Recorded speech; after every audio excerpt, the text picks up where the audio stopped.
did it. It's done. What a time to be alive. We make it to Thursday every week. What up, English? I don't know what that means, but shout out to the English. Finally, I'm live. Yeah, sorry, I was 2 minutes late. Shout out Jen for our awesome background here. If you see that, heritage threats, heritage threat, ferocious hackers on parole. If you know the story, you'll get it. If you don't, we'll tell you the story here in a few minutes. What was John Kerry's slogan when he campaigned? Yes, we can. Is that what it was? That was a rather uninspiring person, that old John Kerry. Does it say parade or parole? I don't know. What did I say? Did I say parole? It's blocked out for me. In all fairness, I cannot see the last word. I can only see PA. So, and I don't know why I said parole. That doesn't make any sense anyways. So there's an immediate loss for me this morning. But don't worry, Felice will be here shortly. What do you say? Yeah, I hope they do drop the info. Oh, hey. I hear you. Hey, guess what, guys? Felice is alive. We didn't think barely, it was gonna just barely. It's touch and go. It's moment to moment at this point. Well, we wanted to this morning as Felice is loading up. I do see there's some opposition in the box. We'll get to that shortly. We just wanted to cover this story about the furries and make sure that everybody knows what our background is about. Well, yeah. Well, first of all, guys, tap the screen. Let's keep tapping the screen. Let's get some people. Let's try to get to the For You page. I'm pretty sure I'm shadow banned within an inch of my life. So, like, if we could keep tapping the screen as much as possible, that would be. I know all my posting about Christian nationalists, the Heritage Foundation, it's not going well. They don't like it. It is wild. Like if you post something just like generic, like let's say it's like what do you would call it, a repost of like the Daily Show, you're good. But you talk about Donald Trump and Epstein, that's a problem. You talk about white nationalism, that's a problem. Talk about Heritage Foundation, yeah. They want you to keep it light. I mean, I get it too. I used to work in the tech industry in advertising. They just want advertiser-friendly content. Like, I get it, but it's just, it's hard when you just want to report what's happening in American society. But yeah, so keep tapping the screen, guys. We do rely on your tips and donations to keep our show and research going. If you would like to donate, this is Cash App and Venmo. You can leave us a message, question, comment, concern, whatever it may be, dad joke, our favorite, and we will read them out aloud periodically through the show, as long as they don't get us banned. What else do I need to say? Some of the follow stuff us on YouTube. Yeah, follow us on YouTube, please. Some of the stuff people send might get me banned, and I'll probably still read it. So yeah, that's true. Fair enough. Well, let's talk about this story then. This was from. Who was the publication we're that talking. Posted this? Here, let me hold on. So, guys, in the outline, we're talking about article number 2. I mean, I think there's multiple sources that have reported on this, but we're looking at a Rolling Stone article called "The Heritage Foundation." A Heritage Foundation exec threatens gay furry hackers in unhinged texts. Oh wait, I need to click on the Apple News one. This is that's the one annoying thing about Apple News. You need to. I saw it on. I saw this on Twitter yesterday, and I just assumed like it was a fake headline. It made no sense. I was like, "What is this going to be?" And it's so much better than I thought it was going to be. Oh yeah, this is all over X. Like I got like 30 text messages about this when it came out, and people in the comments yesterday during Jeff's live were talking about this, and I was like, oh, I know this is good. So okay, so self-described, in all fairness, we're not making this up, gay furry hackers. And I don't know if anyone here don't know what furries are. There's a lot of good documentaries. If you remember that, there's like an old HBO show called Real Sex, and they did like hour-long documentaries on different sort of topics or fetishes or things like that. And one time I saw one on furries, and it was literally on a furry convention, and it was like following people at a furry convention.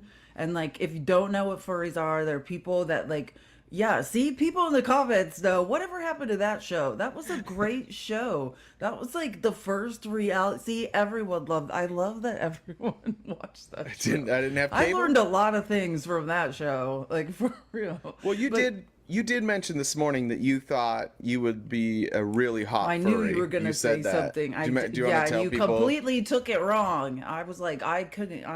What I was trying to express this morning when we were discussing what it would be like to be a furry is that I can barely wear a turtleneck. Like if I had to be inside Without of being a so without hot. feeling like it's choking, yeah, and then like I'm so hot, I feel like I need to get out. So I cannot imagine being in like a giant bear suit. Uh, Like, just imagine like a giant bear suit, but you have like a square cut out for your genitals, and then you're just sort of that's. is that how it works in the furry world? There's I just mean, is I'm it like sure a technology trap is probably door? advanced. I think so, yeah. I think Okay. basically, yeah, you have some sort of, you're in basically in furry animal suits. Not a like move to the side. What this photo that Jen has, I'm just letting them see the photo behind you. Not a, like the photo behind Jay there. So and we don't kink shame here. To each their own, whatever Care at floats your all? boat. So yeah, that's what furries are. They're folks that like to get into furry, fluffy animal costumes and Yeah, it's also something that Republicans tend to confuse when children dress or act like animals. They think that it's this. By the way, right before I came up, my daughter was a dog riding scooter girl. So she was like part dog, part girl, part scooter rider. So I guess Republicans would probably shame me for that. yeah. So now I'm gonna read so this is from the Rolling Stone article. Again, if you're just joining, it's called Heritage Foundation Exec Threatens Gay Furry Hackers in Unhinged Text. A newly released log of messages shows a director at the think tank spewing insults and threats after a data breach. So, self described gay furry hackers breached the Heritage Foundation in a cyber attack on July 2nd, and on Tuesday released 2 gigabytes of the conservative think tank's internal data. So now an executive director at the influential organization is so hopping mad that he's might as well invest in a kangaroo costume, Oh, which was great it's writing. so good. Yeah. It's funny. And this is I can't remember, yeah, so Sieged Sec, like, which is a break off of Anonymous, like, Yeah. and they've done some other things as well. The hacktivist collective Sieged Sec has been engaged in a campaign called Op Trans Rights, like Operation Trans Rights, in which it targets government websites with the aim of disrupting efforts to enact or enforce anti-trans and anti-abortion laws. So, Heritage Foundation was selected due, obviously, to what we've been talking about. That's why this is so relevant, due to its Project 2025 plans, seen as a blueprint for Donald Trump to reshape the U.S. with sweeping far right reforms should he win another term as president. So, these hackers, SiegeSec, told Cyberscoop, a publication on Tuesday, that group member Vio, we'll go with Vio, I like Vile. inform yeah, inform VIO, right? This is the hacker that was communicating with this guy at the Heritage Foundation. Informed the outlet that they aim to provide, quote, transparency to the public regarding who exactly is supporting heritage and that, or who exactly is supporting heritage, and that the leaked data included full names, email addresses, passwords, and usernames of individuals linked to the nonprofit. So they hacked the Heritage Foundation and are basically leaking parts of their donor list, like their information, their passwords, the whole 9 yards.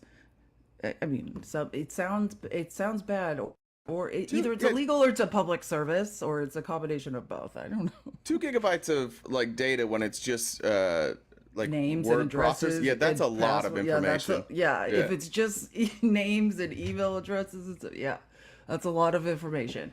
This material, as the Daily Dot reported, appears to have come from the Daily Signal, Heritage's media and commentary site, which lists one Mike Howell. So this is the guy we're talking about. sorry, I'm losing my voice. As an investigative columnist, the former Trump administration official in the Department of Homeland Security. So again, this guy worked for Trump in the Department of Homeland Security. Is also the executive director of Heritage's Oversight Project, an initiative focused on border security, elections, and countering the influence of the Communist Party of China. So it was Howell, right? It was this guy who used to work for Trump in the Department of Homeland Security who contacted SiegeSec, the hacker group, in the wake of the breach to get answers about their vote. By the way, don't contact the people. That's Also, idiotic. if you don't know why they targeted you, I don't know what to tell you. Of course they target. Like, if somebody said there was a group of furry hackers and they were targeting a group, like a political group, like that would be my first guess is Heritage Foundation. Nobody should be surprised that that's who they're targeting. Of course that's who they're targeting. So this guy contacts Vio, the hacker that was speaking for the group, and as to get answers about their motivation. And as he continued to message Vio, his texts grew more unhinged and threatening. I like just creating a PR nightmare for yourself after your company was hacked. Not great. After declining to talk with Howell by phone, he thought that a hacker would get on the phone with him. Like, what do you think goes on? This man is not smart. Just to be clear, just remember that Heritage Foundation and conservatives are accused of a lot of things, a lot of isms, and they're accused of a lot of bigotry. And just before we read these, I just want you to think: are these in line with the way that we view heritage, and is maybe their reputation deserved? So should I read that? Wait, let me see here. Well, I'm looking. Which part do you want to read of this? Do you want to just read the art? Do you want me to read the article, or do you want to read the exchange? Because if you want to summarize and jump to the exchange, I think that'd be fine. Yeah. Well, okay. Let me just go through this a little bit. So it's like screw more and hinge. So we want to make. So this is after declining to talk with Howell by phone. Vile described what it was that they and their hacker furry comrades sought to accomplish. We want to make a message and shine light on who exactly supports the Heritage Foundation, they wrote. We don't want anything more than that, not money and not fame. We're strongly against Project 2025 and everything the Heritage Foundation stands for. Howell seemed stunned by the explanation. That's why you hacked us, he replied. Just for that? Like, people can't believe that. Wait a minute, you don't want money? Yeah, you've never heard of white hat hacker, like altruistic hackers? You just want to expose I know, that we're bigots? he probably thought he was going to throw money at the problem and it was going to go away. That's probably what he thought. Just for that? So, and then once the full chat log was released by SiegeSec, this guy confirmed to the Daily Dot that it was genuine and the conversation had taken place on Wednesday. So there's a link to the full chat log. Are you following along, Jay? Yeah. In the article where it is, well, do you want to just read the full chat log back and forth? Or do you want me? Yeah, I'll do it. All right, so Who do you want to be? Right? Who do you want to be? Oh yeah, that's what we're doing. I think I'm supposed to be Mr. Howell. Okay, then you start. So this is the full chat log conversation. And I'm going to be the hacker, Bio, and Jay will be playing the Heritage Foundation weirdo. Do you see where the link is? You need me Is it his tweet? Here, let me just text it to you really quick. No, it's inside the article in full chat log, like where I was reading, but I can quickly just text you. All right, maybe I wasn't right there. That's why you asked if I was following along. Yes. Maybe I don't know what you're talking about. I thought it was just that screenshot there. There's a link to the full chat log. Just let me know. You just text it to me? Yeah. Thank you, Sue. Good morning. Guys, keep tapping the screen. All right, so I'm going to be Mike Howell from the Heritage Foundation, and Felice is going to be Vio from the Furry Hacker Group. This is Mike Howell of the Heritage Foundation's Oversight Project, which I appreciate that he went full name there, like Heritage Foundation's over. I'd like to chat. Would you be willing to have a call or some other means of communication? Hello. Unfortunately, I'm not able to call. I can only stick to text communication. If you have another platform you'd prefer, I'm open to adapting how I can. Animals can't talk on the phone. This platform is fine. What is it that you are seeking or threatening? We want to make a message and shine light on who exactly supports the Heritage Foundation. We don't want anything more than that. Not money and not fame. We're strongly against Project 2025 and everything the Heritage Foundation stands for. That's why you hacked us? Just for that? Yes, it should be obvious. That's all we want based on our history as a hacktivist group. We don't seek money. Okay, listen to me closely. We're in the process of identifying and outing members of your group. Reputations and lives will be destroyed. Closeted furries will be presented to the world for the degenerate perverts they are. You cannot hide. Your means are minuscule compared to mine. You now can either turn yourself in or you can cooperate. He did go into a British accent. I confirmed that earlier. None of our members will be identified or outed by your organization built on hatred. And it's worth noting that they're writing in British language, right? Like they're not using Z's, they're using S's, the hacker. Like so He switched accents. No, well, it's interesting to know, like they are writing like they're British. None of our members will be identified or outed by your organization built on hatred. The only ones deserving of a destroyed life are those within your organization. You want me to cooperate? With what? Spreading misinformation and hatred? We won't turn against our own people. Your own people turned against nature. We will only accelerate the cycle. Nature has no defined set of rules, no authority, just like it should be. Humans can do what they want, and yet you choose to support an organization to harm innocent people. Why? How can you justify this to yourself, knowing you're threatening the rights and lives of other human lives? The people you hate could be anyone, your friend, your mom, your sibling. Your mom. I loved that. God created nature, and nature's laws are vicious. It is why you have to put on a perverted animal costume to satisfy your sexual deviances. It is why you are forced to hide like a coward. You violated our rights and broke the law. You have no standing to discuss such matters. The rights your org violates will be 10 times worse than any crime I've committed. You do not follow God if you use religion as a crutch to hate people. While I hide behind a screen to fight for my rights, you hide behind religion to attack the rights of others. Preach. Would you like to meet virtually or send an emissary to meet in person? Back to English. I would like to be left alone without my rights being threatened. Are you aware that you won't be able to wear a furry tiger costume when you're getting pounded in the ass in federal prison I put you in next year? Such unprofessional language from an executive director. Would you mind if I shared this? Please share widely. I hope the word spreads as fast as the STDs do in your degenerate furry community. Meow, and then image of a cat.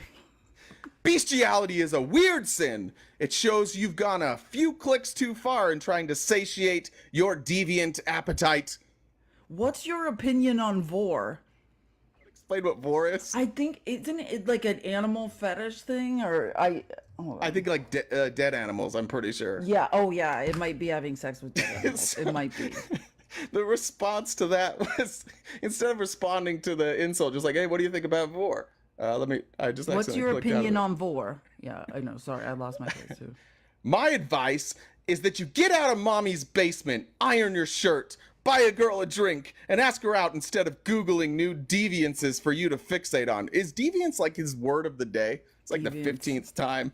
Yeah, oh yeah, that's what they think. They're deviations from the norm. That's what they find all sexual fetishes. Anything but like missionary with your eyes closed with the purposes of getting pregnant. Like that's the only thing you're allowed to do, like with Christian nationalists.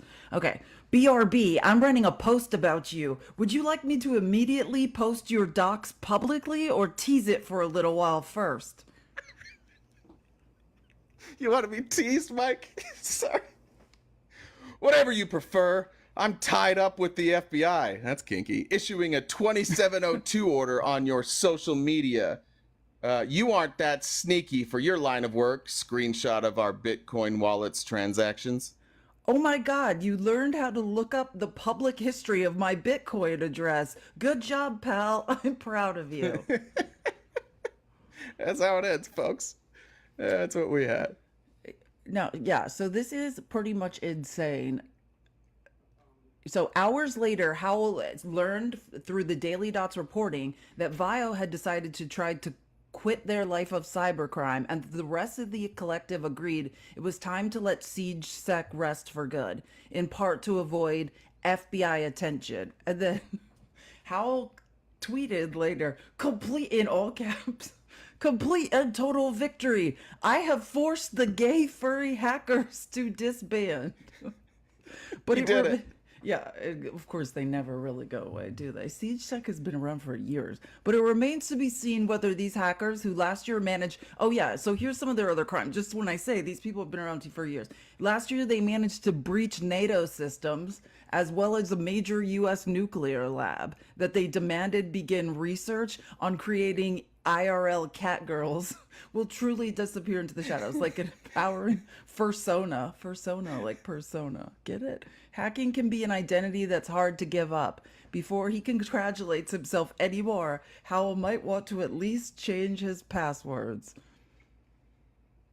W Poor furries. Mike Howell. And then he This tweeted is this a out mess after, for like him. after, He's being harassed, yeah, you after guys, on this. X.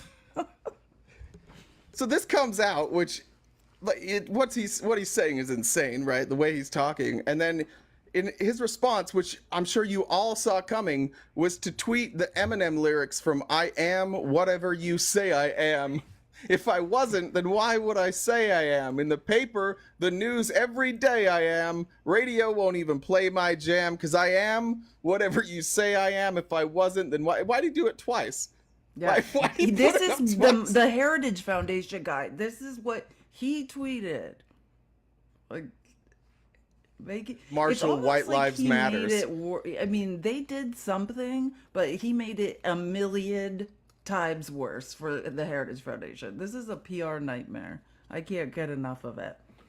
Yeah. By the way, the Heritage Foundation, there's another big move online, just pointing out, and I think it was Blossom that shared this in our Discord. Maybe somebody else. Sorry if I don't remember who put it in there, but Heritage Foundation is a 501c3. They're not to engage in politics. That's like one of the rules.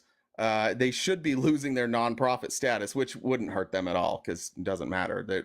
This is all for profit for them anyways. But just pointing out that these are all nonprofits engaging in like starkly political speech and actions.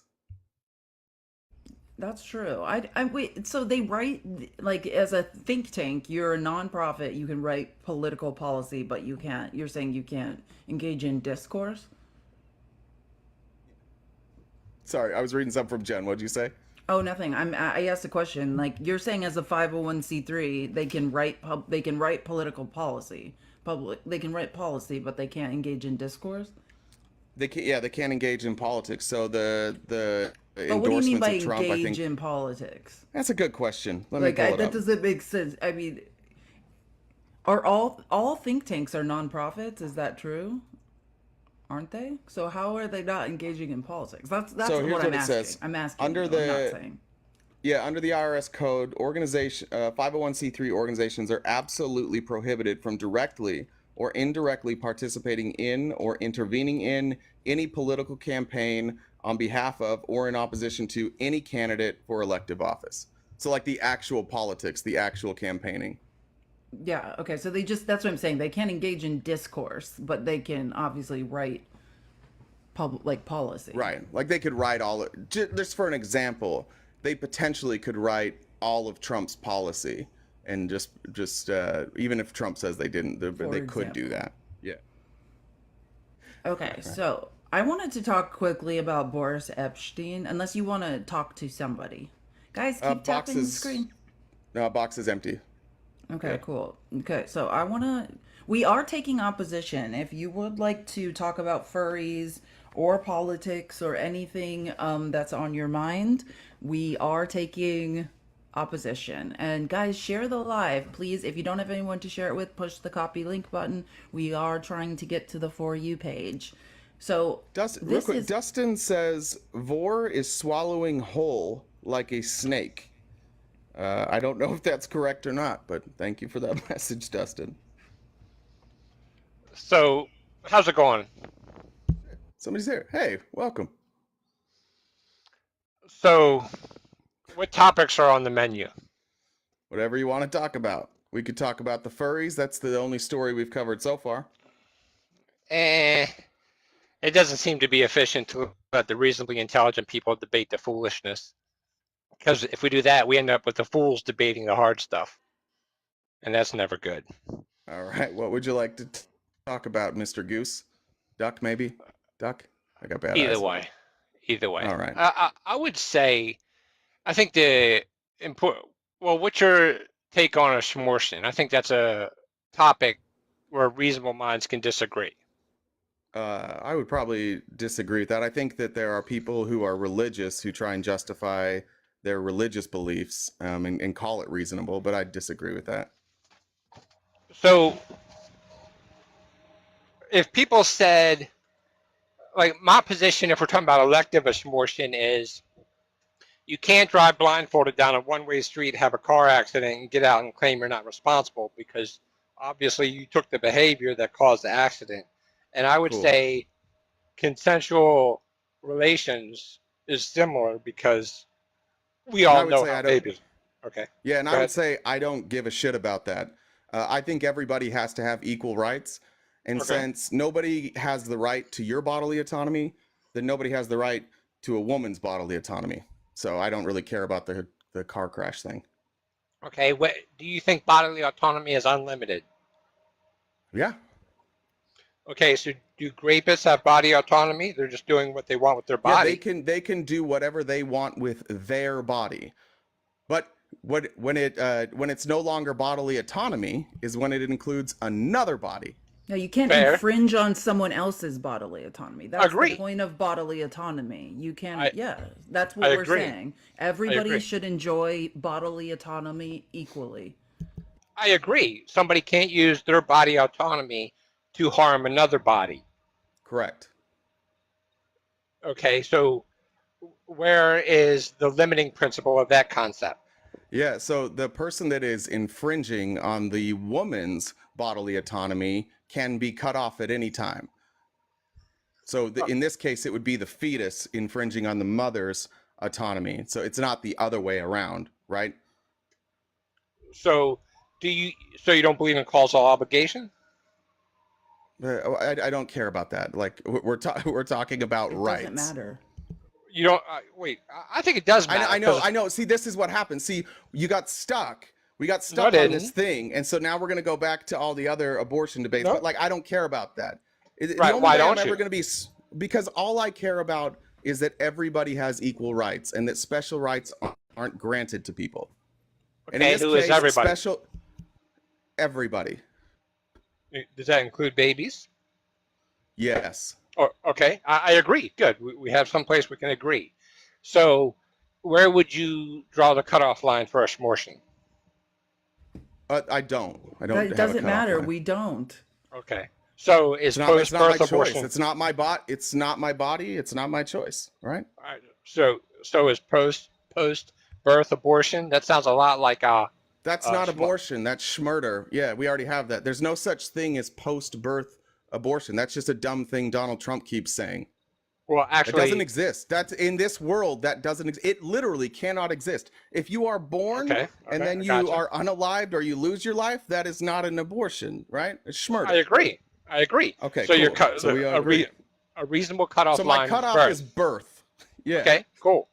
Fantastic. When the baby no longer relies on attaching itself to the mother to live. Okay.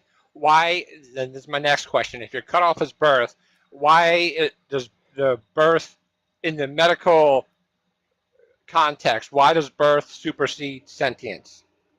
What do you mean? I would say one of the key concepts of being a human being is being self-aware, and that can occur at sentience. I And don't that's care. before. It doesn't matter. I don't care because it's still like the principle that we're addressing here is you don't get to use somebody else's body. So I don't like the rest of that. I don't give a shit about. Okay, so if if your if your stance is that you don't get to use other people's body, then why is it a problem to for a parent to say, look, I'm just going to abandon my child because I I don't want to provide my child with my financial resources because I make that with my body. Why is it different? Yeah, you take on the obligation of providing for somebody up until they're Mm-hmm. 18 when you're their parent, and you can transfer that obligation to others.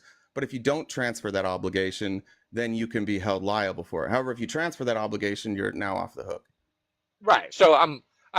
I understand the How do you trans legalities. how would you transfer that obligation to a baby in utero? You can't unless you were Exactly. talking about Yeah, extreme see the surgery. difference? See how there's Yeah. a see the difference? Great.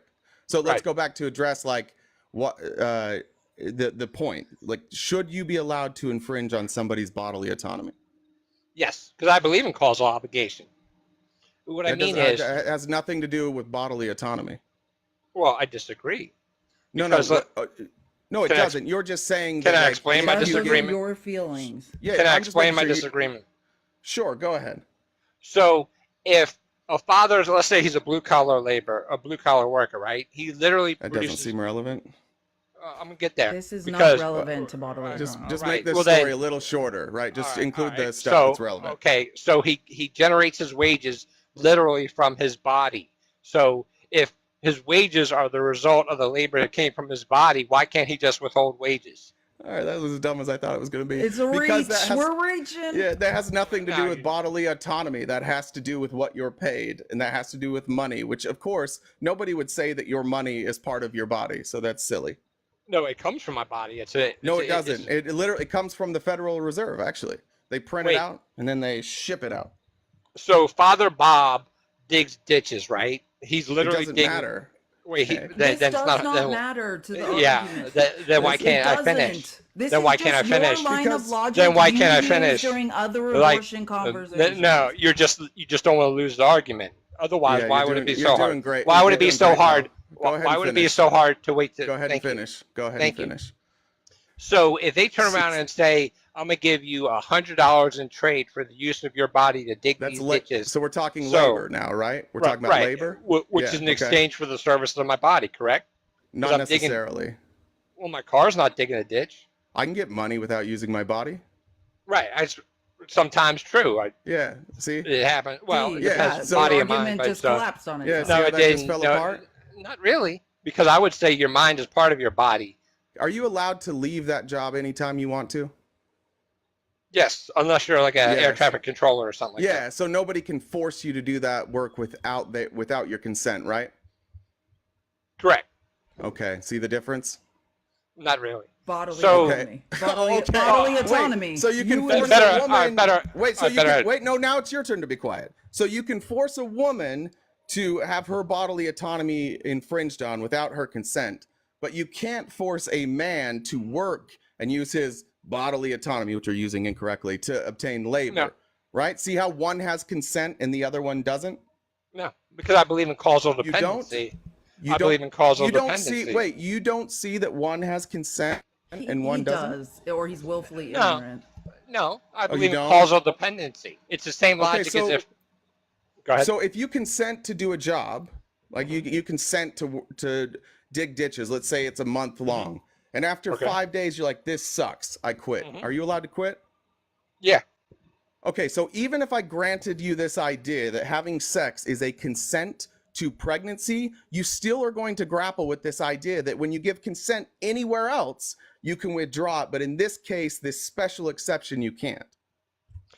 Well, because you can withdraw consent to the job. You can say, I'm not going to work at the job, but you can't refuse to feed your child because you didn't want to work.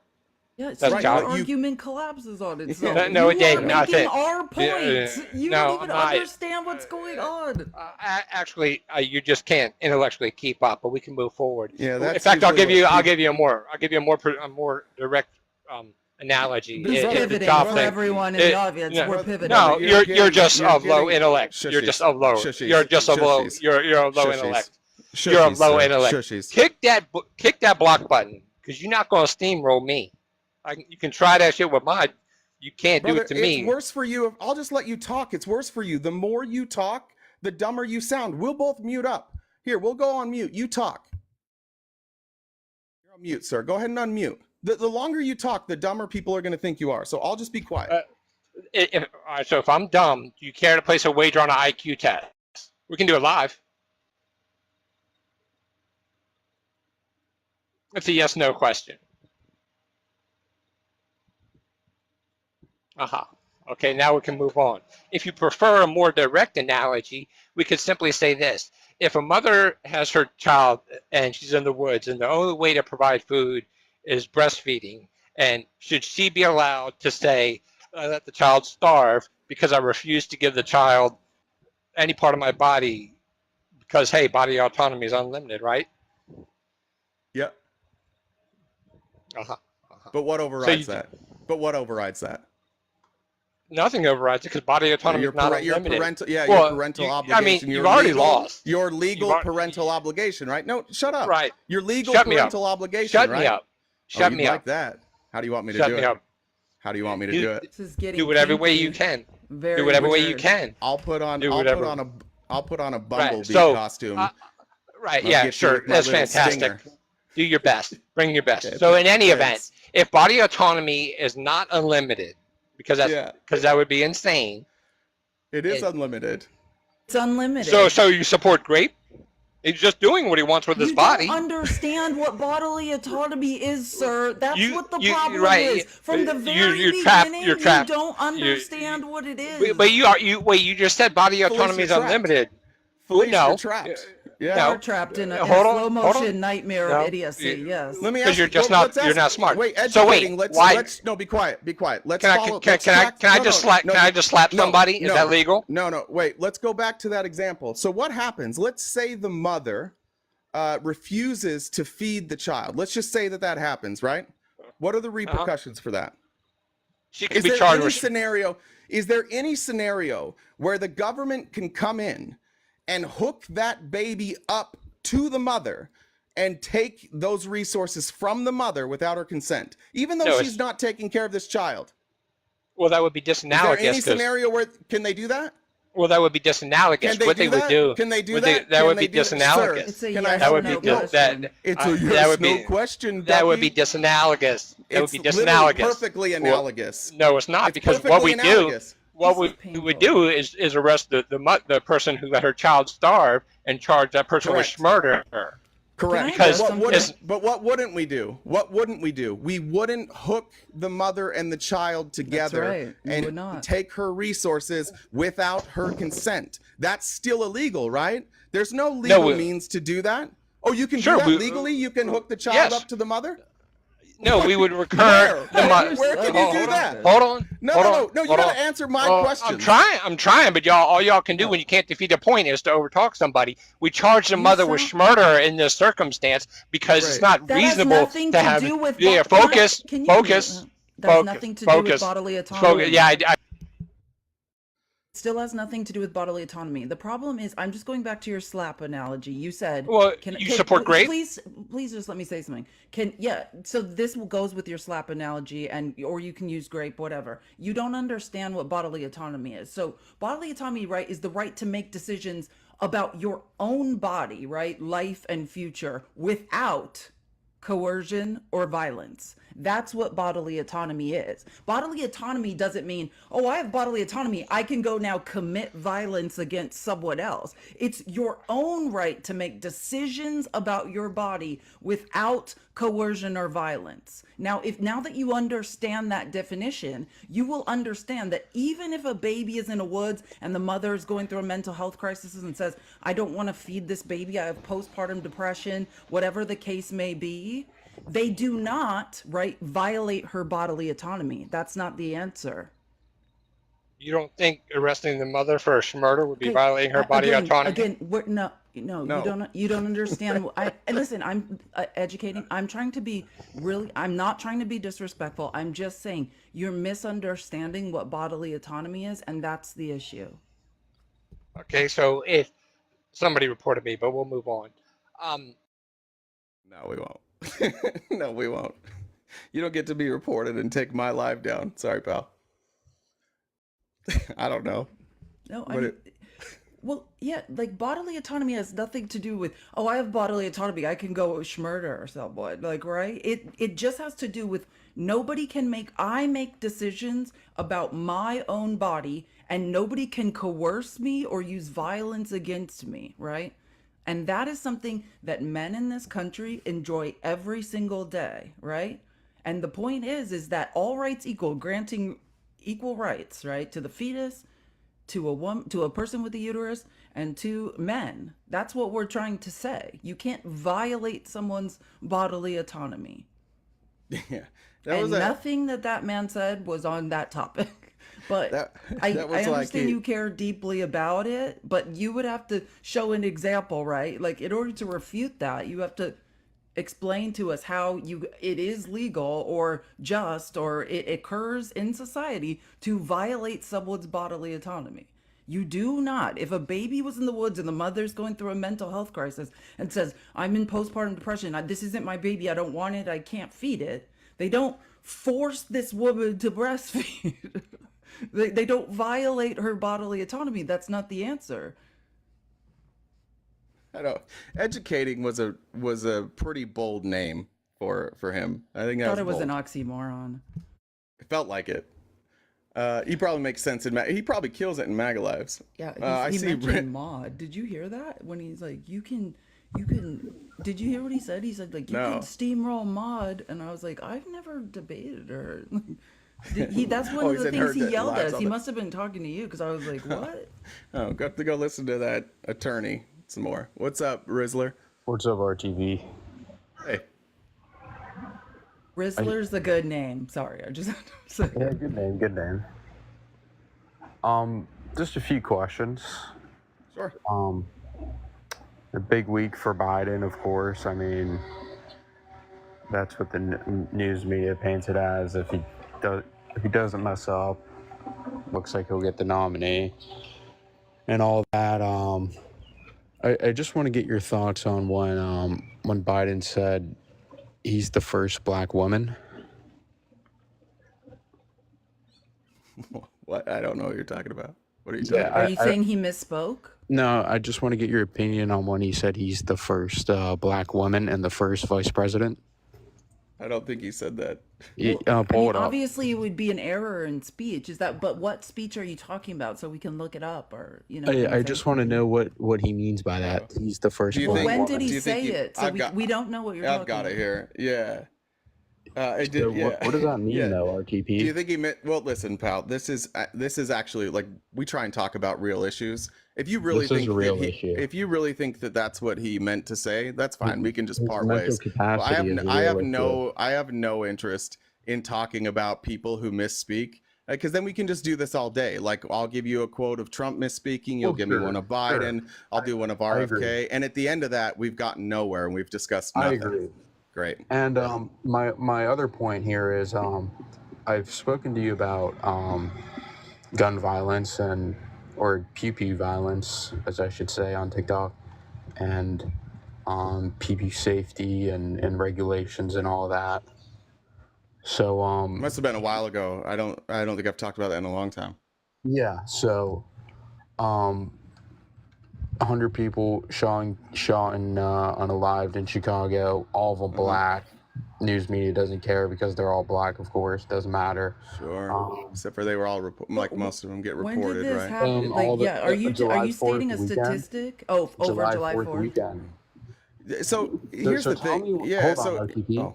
Well, goddamn, let's get that question out. Could we? So tell me why the Democrats and the news media don't care about 100 black men getting unalived by gun violence, but they care about one single man with a pistol going in and shooting someone. Hey, 109 people were shot. Okay, Yeah. 19 fatally. No, but you said so. I'm just clarifying because I'm into details. So if anyone wants to look up a reference for this, I'm looking at an NBC News article that says almost Chicago like it was reels reported. from bloody July 4th weekend with 109 people shot, 19 fatally. Wait, that seems like that was reported by NBC. It's widely, I'm sure. reported. Let me. It seemed you said that it wasn't reported. What are you talking about? Seems like it was reported. Well, how come people No, in the could you House answer and that Senate question? aren't? Don't ask a follow-up question when it's time to answer. What's your question? You said it wasn't Yeah, It's not. Was it reported or not? The government doesn't What did care. she just read? There are tons of The articles. government. How do you think I knew about it, dude? It obviously got reported when 100 people get shot. Well, then why'd you say it didn't get reported? I mean, how come House and Senate Democrats aren't talking about it? They're not the news. What are you talking about? So you only care for the what? Democratic Party talks about gun violence You're all an the idiot. time. If we're talking about which party is talking about common sense gun control and pew pew violence and what we could do about it, that is the Democratic Party. But the NRA is paying a lot of people You don't care a lot of about money. it. You don't care about it. The Brother, NRA, hey, Will. I deeply care about it. No, you I don't, can't because you had no idea what I was talking about. I deeply care about pew pew violence. It's an 85-15 issue. and You the don't care because it's you the didn't golden know. goose Hey, of would you stop policy cutting her issues. off, please? Thank you. You had no idea what I was talking about. It doesn't matter. Your claim was that nobody cares about it and it No wasn't one reported. cares. You guys don't care about Would it. you wait for people to finish, Will?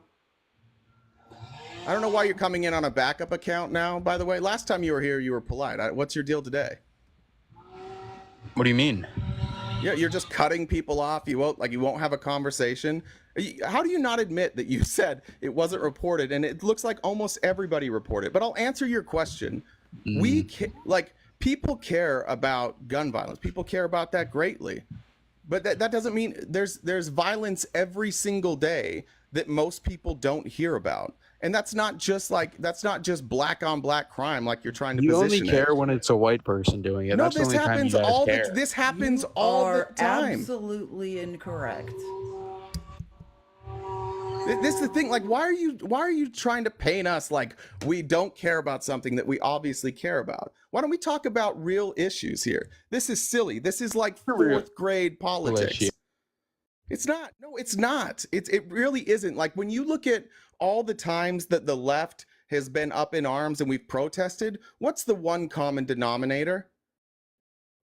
Police, right? And the difference is we hire police to keep us safe. So if a citizen, be quiet. If a citizen and a citizen get into a dispute and there's violence, we shouldn't expect them to protect us or to protect each other, right?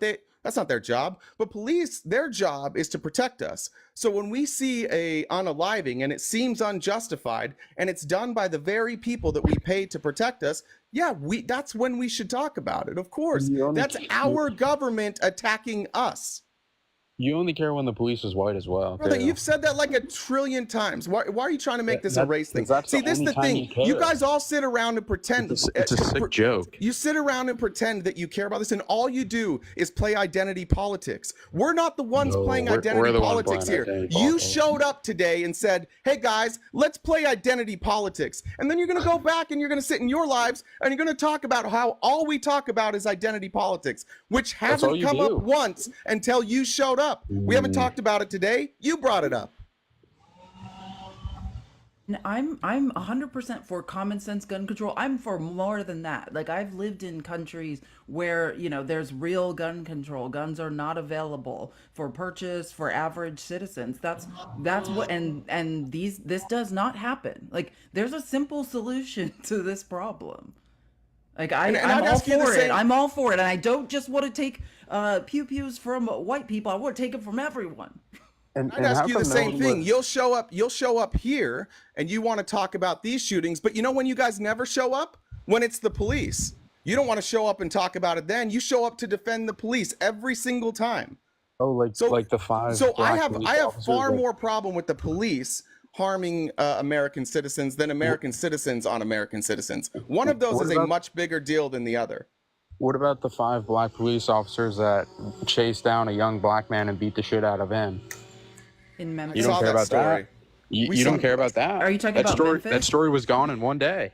What are you talking about? I talked about that for a long time. And you know what that's evidence of? Will, I guess that's your name. I guess because they were all black. No one cares. We covered it, dude. Hey, everyone cares. Everyone cares. Obviously and what that's not. an example of is when it's inherent, right? It's systemic. The issues in the police transcend race. It is systemic. It's a training problem. It's embedded inside, and it's something that needs to be dismantled within every police officer. Yeah, it's a problem. It's a training problem when 5 black police officers chase down a young black man No, you're and not beat him listening to to me. death. Well, it's partially a training That's a problem, but training it's problem. deeper than that. No, it's systemic in the system. You don't care because they weren't white. That's the Okay, only reason you I don't can't care. explain to You you don't care anymore because that they I weren't do white. care. Brother, she's you not don't white. know me. You I'm get not that she's white. not white, right? I have no idea what she could be purple for all I care. What are you talking about? So we covered this story. She covered it multiple times. She's used it in debates at least 4 or 5 times. She's brought up this exact story. And when you said nobody cares about it, how many times do we have to bring it up before we care about it? See, you're just here to play identity politics. It's this, look, brother, I know you're young. You're like 23, 24, something like that.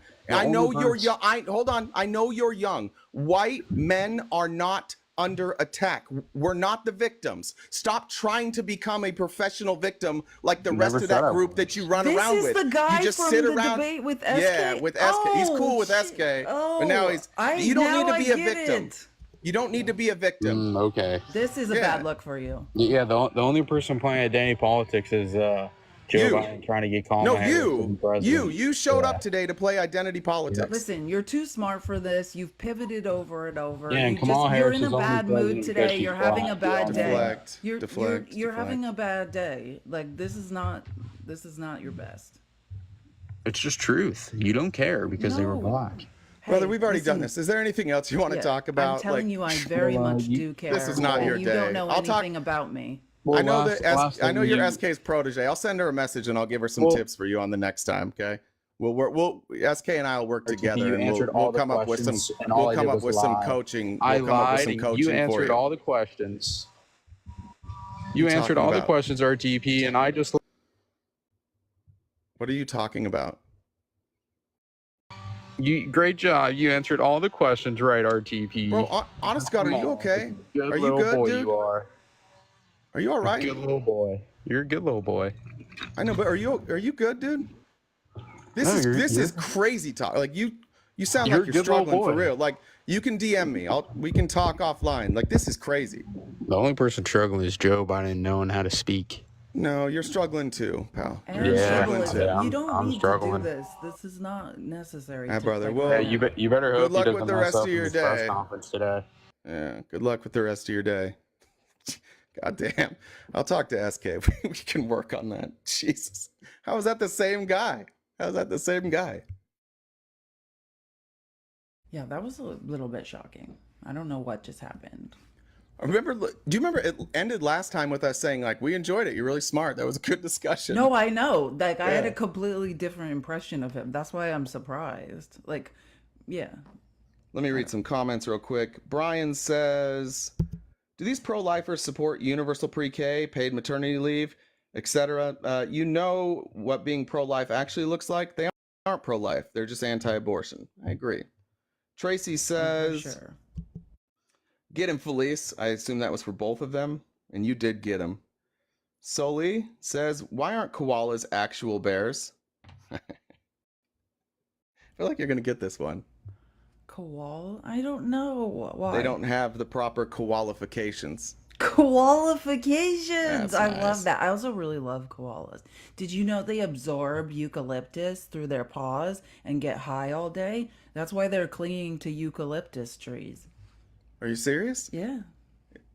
That's a real thing? Yeah. Wait, what is eucalyptus? What kind of I high don't is know. that I guess it's providing? I think it's like a downer, just like relaxes them, but that's what they're doing. They're like, I don't know. Well, that was the most fun fact I've ever heard in my life. This is a Joe Rogan Animals podcast are better now. than people. That's amazing.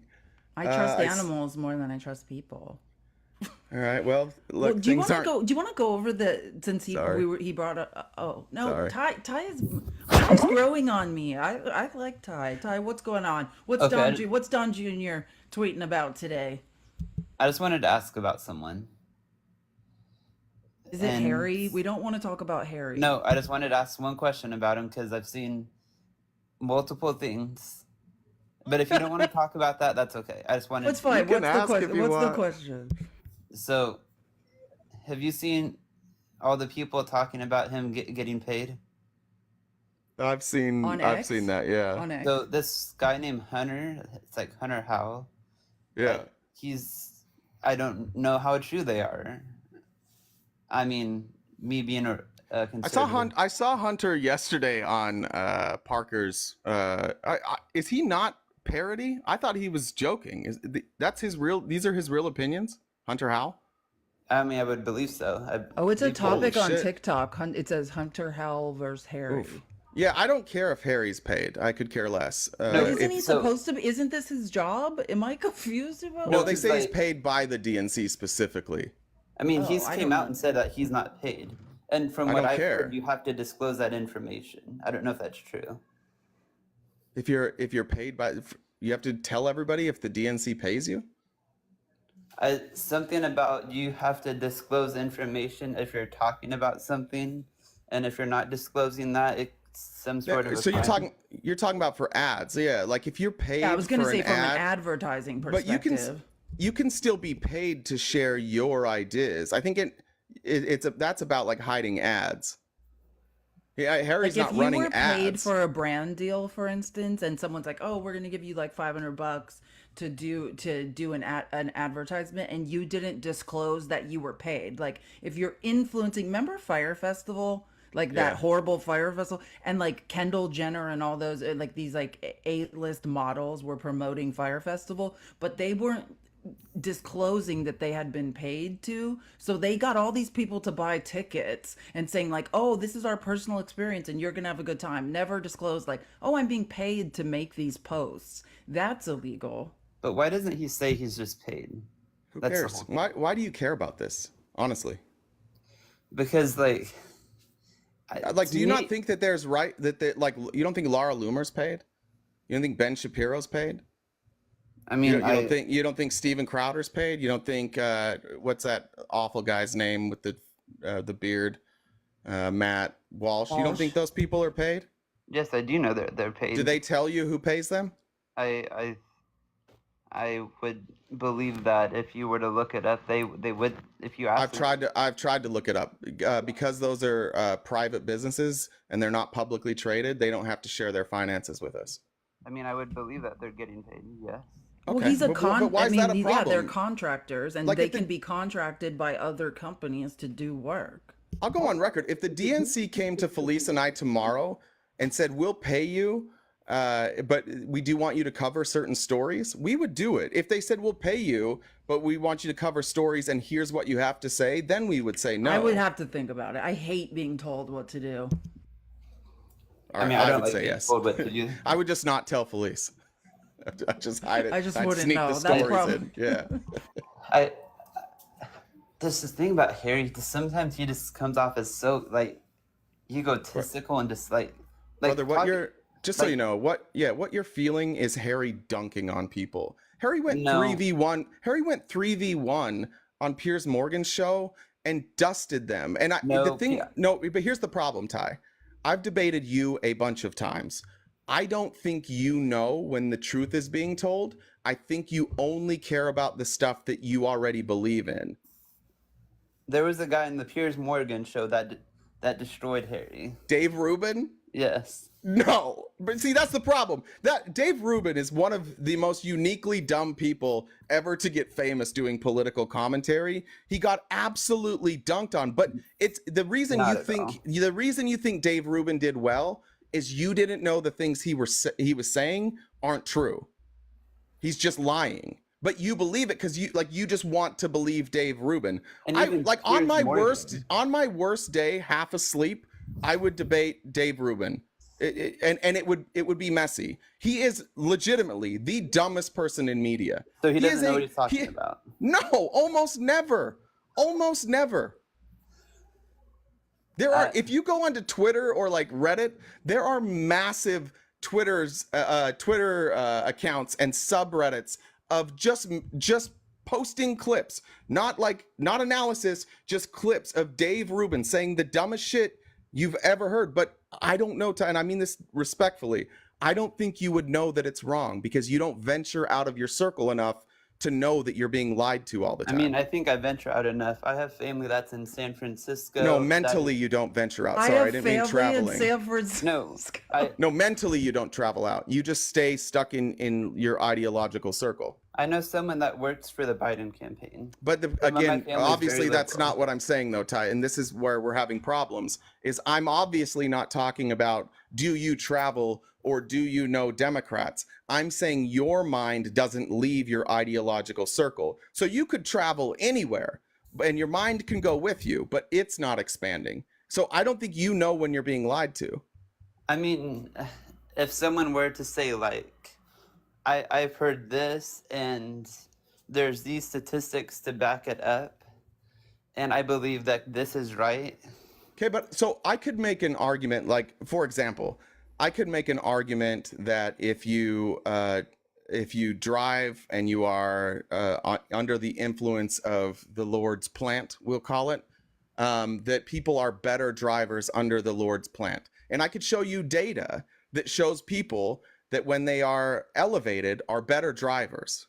I could Yeah. show you that data, and that could be convincing. But what I could also be doing is leaving out the data that says otherwise. Maybe I leave out the part that the reason they're better when they're elevated is because they spend most of their life elevated, and when they're not, they suck. Like they're just a mess. They can't pay attention. They can't, like, maybe they're not creative. Maybe they fall asleep, whatever it might be, right? So if I leave out the data and I just tell you the data that confirms what I said, you wouldn't know that. And I'm telling you, Ty, this is what conservatism is. Every argument you've ever made to us is just part of the story, but not the whole story. And conservatism is telling only the part of the story that it lets you keep your beliefs. On our side, we don't really have to do that. We're progressive. We want more information. The more information, the more we evolve. We're consistently evolving our positions. I mean, like the definition of conservatism is to conserve Exactly. our country's core values. No. It's just conservatism means just to conserve, right? Because you can be a conservative in all walks of life, but Like, it just means that you're we don't want hesitant to, change. right? And so your your bias is going to be, I don't want to change. And what that does is any information that comes in that doesn't jive with what you want, you just call it fake news, and you might find counter data to counter that argument, but you'll miss the fact that 99% of the data is on our side and you're only talking about the 1%. I give you examples on that all day long. Like if we talk about climate change, if we talk about flat earth, we talk about the election being stolen, we talk about COVID, all of these things, you guys have like 1% of the data on your side and we have the 99%, and you guys still believe the 1%. So you're not people that rely on data in order to come up with your opinions. You rely on cherry-picked data to confirm your opinions. I mean, even if there's data out there that proves what someone else is saying that's wrong, is that still not correct? Wait, what? Say that again? Even if there's data out there that can prove that someone else's argument is invalid and wrong, is that not so correct? Well, if it proves that it's wrong, then no, it's not still correct. So If even it proves it. But Yeah. it doesn't prove, like, for instance, there could be a study, like I could say, here's a statistical study on a subject that says this, and you could have there could be, or I could have 20 studies that say, hey, all of this the data shows that this is this is true. And then the Republicans will find this like obscure piece of something, just some data that, okay, this one thing disproves it, right? And they'll say that's not true, but it doesn't necessarily disprove the myriad of other data, right? Like it's just they cherry pick Sorry like about that. one piece to try to pick at it. I just wanted to read I was looking up the noun for conservative, a person who is averse to change and holds traditional values. is that what you were saying, or were you looking Yeah. something up? No, that's what she was saying. She read the definition. I was just looking and up this what is the actual definition this is the was. question. Sorry, Felice. What'd you say? So that's all. Yeah, I was just confirming. I was just saying the definition. Yeah, this is the question I would ask you, Ty. When in history were the conservatives on the right side? Like our founding fathers certainly weren't conservatives, right? They were progressives, right? I mean, they were progressives in the way that they wanted to change and Right. not stay with the British government. Okay, and then let's talk about going further on, ending slavery. Would that be who were the conservatives? When we talk about ending slavery, who were the conservatives? The people that wanted to keep it, right? I mean, Right, because they wanted things to stay the same, right? And the progressive move was to eliminate it. And then we go forward, we look at like the Jim Crow laws. Who was standing in the way of the Jim Crow laws? I would say that there Conservatives, right? The people that wanted things to stay the same. They wanted segregation to stay the same, right? I would say that there were some Democrats that wanted that. I didn't. No. This is the problem, Ty. Don't say Democrat or Republican. We're talking about ideology right now. So it's conservatives, right? But So isn't- even if people opposed it from both parties, the people opposing it would be conservative. I mean, right? in their ideology is not their party. Right. And I'm only talking about ideology. Let's talk about the women's right to vote. Who said no? Who said yes? Progressive said yes. Conservative said no. Let's talk about gay marriage. Conservative said no. Progressive said yes. The thing that I think you need to recognize, Ty, is that there will always be change. And being a conservative just means that, honest to God, all it means is 10 years from now, you're going to have to pretend you didn't hold this position. And you will. You'll pretend you didn't hold the positions on trans people. You'll probably pretend you didn't hold the positions that you had on like universal health care. Like there's a lot of positions that you'll be forced to either say that you were wrong about, pretend that you weren't wrong about it, or you're going to isolate yourself completely. Why would I isolate myself? Well, I'm saying those would be your options, right? It's like now, like you're not going to be able to get away with telling, like being in a public square and telling gay people that they're gross and like they're sinners. Like most of the people are going to turn on you. Most of the people are going to yell at you, right? But if we did that 30 years ago, there would be a bunch of people joining in with you. It changes over time. I don't know if that's true. I can tell you as somebody who was alive 30 years ago, it's true.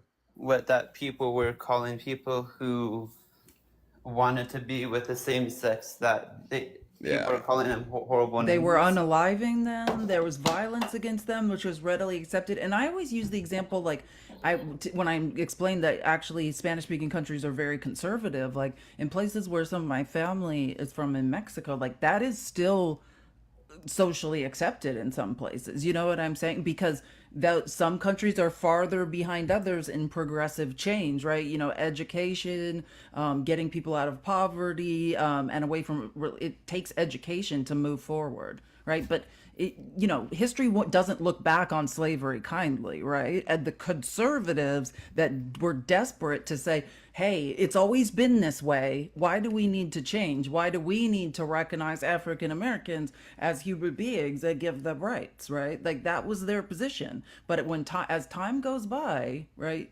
history does not look upon those people kindly. I think, and sorry, Jay, I kind of took over there, but I think that's what he was trying to say. Are you sitting on the ground or? I have a stand-up desk, and now I'm switching to my chair, so the desk is lowering as I sat on the chair. Okay. It did seem like you kind of went down. I was like, what? You wish, Ty. You wish, brother. I don't know what you were trying to say about that, but we'll just leave that for another day. Or night. We could talk offline about that. I don't know, but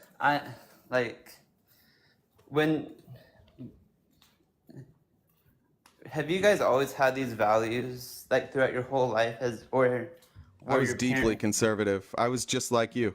I held base.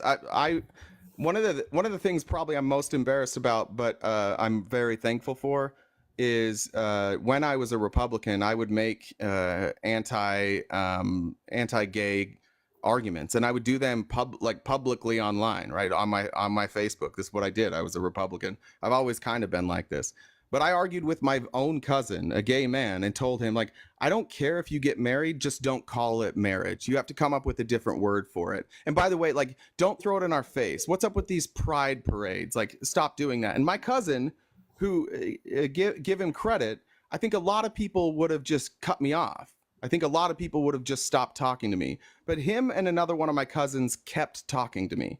And eventually, like, there was a crack in my belief in conservatives, and then I was like, okay, I'm just going to be open-minded. I'm gonna change from like an ideological driven person to somebody who just accepts the data, like wherever the data happens to lie, or wherever the best argument tends to lie. So I had to come up with my own core values, like what's important to me. I care that everybody has equal rights. I think that's important. On a selfish level, that's important. I don't want my rights taken away, so I can't advocate for other people's rights to be taken away. I think we should have equality. I think we should have a fair system. And when I established those first, that like this is what I actually want, then all I had to do is listen to what I thought were the better arguments and specifically the better data. And I feel incredibly blessed that those two cousins of mine like stuck with me through that. But yeah, I was just as conservative as you, dude. Can I ask you I'm not trying to like pry or be rude. You can. It's just I've been to that city before numerous times, many times, in San Francisco. City? Oh, okay. That Pride Parade, there was very like there was people with no clothes on in front of kids. That was okay. No, so this has been a really hard thing for me to cope with and deal with, and I still get it. Like I get made fun of here all the time. When somebody says something like overtly sexual, my face will go bright red. Like if it's a joke and it would have been deemed inappropriate, like that's just my Mormon conservative upbringing showing through. In my head, I recognize like it's fine, but I still get embarrassed by it. And one of the things I realized just recently is just like how much as a conservative, specifically like conservative Christians, how much we over sexualize everything, right? Like if there's a guy standing in front of me and he's naked, I'm not gay. I'm probably not going to be attracted to him. If there is a woman standing in front of me who is naked, like again, that has nothing to do with me. I have two options. I can look away or I can stay there. Those are my options. But none of that has anything to do with her. Right? Like I agree that in front of children we should be careful, but I think this obsession with nudity is just an over sexualization of everything. And when you look at really all the issues that conservatives care about, every time it's them projecting sexuality onto things that aren't sexual. Drag Queen Story Hour is the perfect example. These are people that they're comedians, they're actors and actresses, and they dress up and they read stories and they do it in a funny way. But because when conservatives think trans, they think trans sex, they just immediately sexualize those things. But you don't do it necessarily to other things. Like if you see your friend with his shirt off, you don't automatically sexualize that, right? Well, like, and I know this is probably kind of rude, kind of how I think. Don't you think people should dress like the part and like be natural? And not No. We're born naked, Ty. Well, the Christian, understand it's religious brainwashing that makes No, you I'm think not there's something religious. wrong about. Well, I'm just saying, like, no, it's baked into our culture, right? This has to do with Western civilization and the rise of the Christian church, right? Nudity is not overtly sexual. There are people that live in nudist colonies, right? Are they perverts who are running around, with their and live in nudist colonies and have children and everybody is naked? Are they perverts? No, they're not, right? We are born naked. It's Chase Oliver, the libertarian candidate for president, who said we're all born naked, and I think it's RuPaul who said this. We're all born naked. Everything after that is just a drag performance. Like that is our natural state. But religion, the early Christian church and its effects on Western civilization demonized that, right? Like when you look at the Muslim religion and people with hijab, like showing skin for a woman is sexual. Sometimes women just, it's comfortable to not have a top on or a bra on. Are we asking to be sexualized? No, we're not. But that's what it has become because of the demonization of sexuality, right? There's actually nothing wrong with nudity. Yeah. So if you really think of like unpack it, like why is it wrong to be naked? Like we're all born naked. People used to be naked. If you had grown up in a culture where everyone was naked, no one, and you were never told anything was shameful about it or wrong, think how you would just have a completely different idea about it. Yeah. Well, it was nice talking to you guys, and I'm gonna go. Bye, All right. Ty. Think Come about back it, though. soon. Think about it though. Somebody just said. I think it's good he's thinking. Yeah. Somebody said Mormon garments were torture in Arizona. Yeah, I agree with that. Yeah, I don't know. for sure. I don't know how they did it. Let's see what's. We all need to disconnect with that idea that like nudity equals sexuality. It does not. You Bretta believe it? Are you opposition? Just want to make sure before I bring you up. You Bretta believe it? I like that name. Yeah, sure. There we go. Hi. Hey. I just have a quick question. I'm not op, but if you guys have a second. Sure. I was trying to look up how many, so I'm having a conversation with someone and they think that Biden lies more than Trump, which is laughable. But I haven't been able to find anything online to show how many lies that Biden has said while president. But I have been able to find clearly how many lies that Trump said in office, which equate to over 30,000. But I just wanted some help. Like, I can't find it. Yeah, I think that's the point, right? Like, there are very few websites on the internet dedicated to simply just the lies that people told, right? Donald Trump's one of the few people that there's dedicated platforms just tracking his lies. That's how prolific his lies are. I find it's better, though, not to do, like, because if you argue about the number of times somebody's lied, we're going to be able to find examples. It's a Google search contest, and eventually you're just going to get to these lies and I'm like, I don't want to do this anymore. I like to focus on what people lie about. And Donald Trump lies about ridiculous things. I like to point that out all the time. People that are familiar, that are here a lot, I talk about his inaugural address when it was raining on him, and then he was in the media the next day saying as soon as he started speaking, the sun came out, and that was just an obvious lie. I like to point out those things and then force them to answer. Just say, like, why? What kind of sane person would do this? What would you think if this was like your friend? What would you think if this was just like somebody running for city council and they were doing this? You'd be like, that person's crazy. Only in a scenario where Donald Trump has a hold over people do they look at that and go, oh, that's fine. I mean, that's crazy behavior. That's crazy. Thank you. That really does help. It's just, they're stuck on this. Well, I think Biden's lied more than Trump. And it's hard when I don't have the facts to back it up. But you're right. Just focus on what he's lying about. Yeah, that's what I do. Thank you. You're welcome. We'll see you it. take me off? Just it's easier. Yeah, gotcha. All right, we got the whole gambit today. Hoodie. Good morning. Top of the morning to you, sir. Good morning, sir. Yes, I have two questions for you. I'll make it quick. First and foremost, very, very big news. Joe Biden has lost George Clooney. How do we feel about this? Devastated. I cried about it all. I cried about it all night. I couldn't hardly let it go. I understand. Yeah. I definitely feel your pain. Felice, your feelings? Yeah. What do you think? Oh my gosh. Yeah. It's hard. I just think that what's going on in the media, it's just hard for me because with the media, when you have for-profit media, I think they are driving these points into the ground. Like, I was looking, the number one thing in the outline today, it's an article, which is a study. It's Biden's poor debate performance had almost no impact on voter preference, new report says. And there's some really interesting, the report finds is that Biden held on to 94% of the people who said they would support him before the debate. For Trump, 86% of people who said they would support him before the debate said they would do so after the debate. What we see is there's some churn, maybe 10% or so of people change what they answer, but that the net result is not a movement away from Biden. If anything, it seems Biden is holding on to his people somewhat better than Trump. In fact, the shift in support was actually more in Biden's favor. Yeah, so I think that my thing is just this: like, the media is trying to make money, right? The headlines are salacious. Even, and if you, I don't know if you know this, Hoodie, but who writes the articles doesn't even write the headlines, right? The headlines are written by editors, and so I just think that this is what we're focusing on. We have a candidate who lies relentlessly, who misremembers things, is either pathological liar or completely incompetent.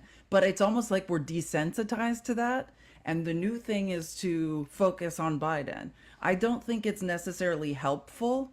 And I agree with this report that seems to say, for me, the issues are not about Biden. It's about women's bodily autonomy. It's about the economy. It's about all these things other than Biden. So yeah, George Clooney, an actor. I guess he's married to a human like a wrestler. I'm trying to think registered like if he has. independent. Yeah, I'm trying Yeah. to think if he has like any like connection like to this at all or any claim to weigh in. Yeah, no, for me it's like I do agree with you that like it was salacious, right? Like many people said to me yesterday, "What about George Clooney?" And I'm like, "What about George Clooney?" I would just add that the reason that you're seeing this kind of outcry, this stuff from George Clooney, is not because people are shifting to Trump.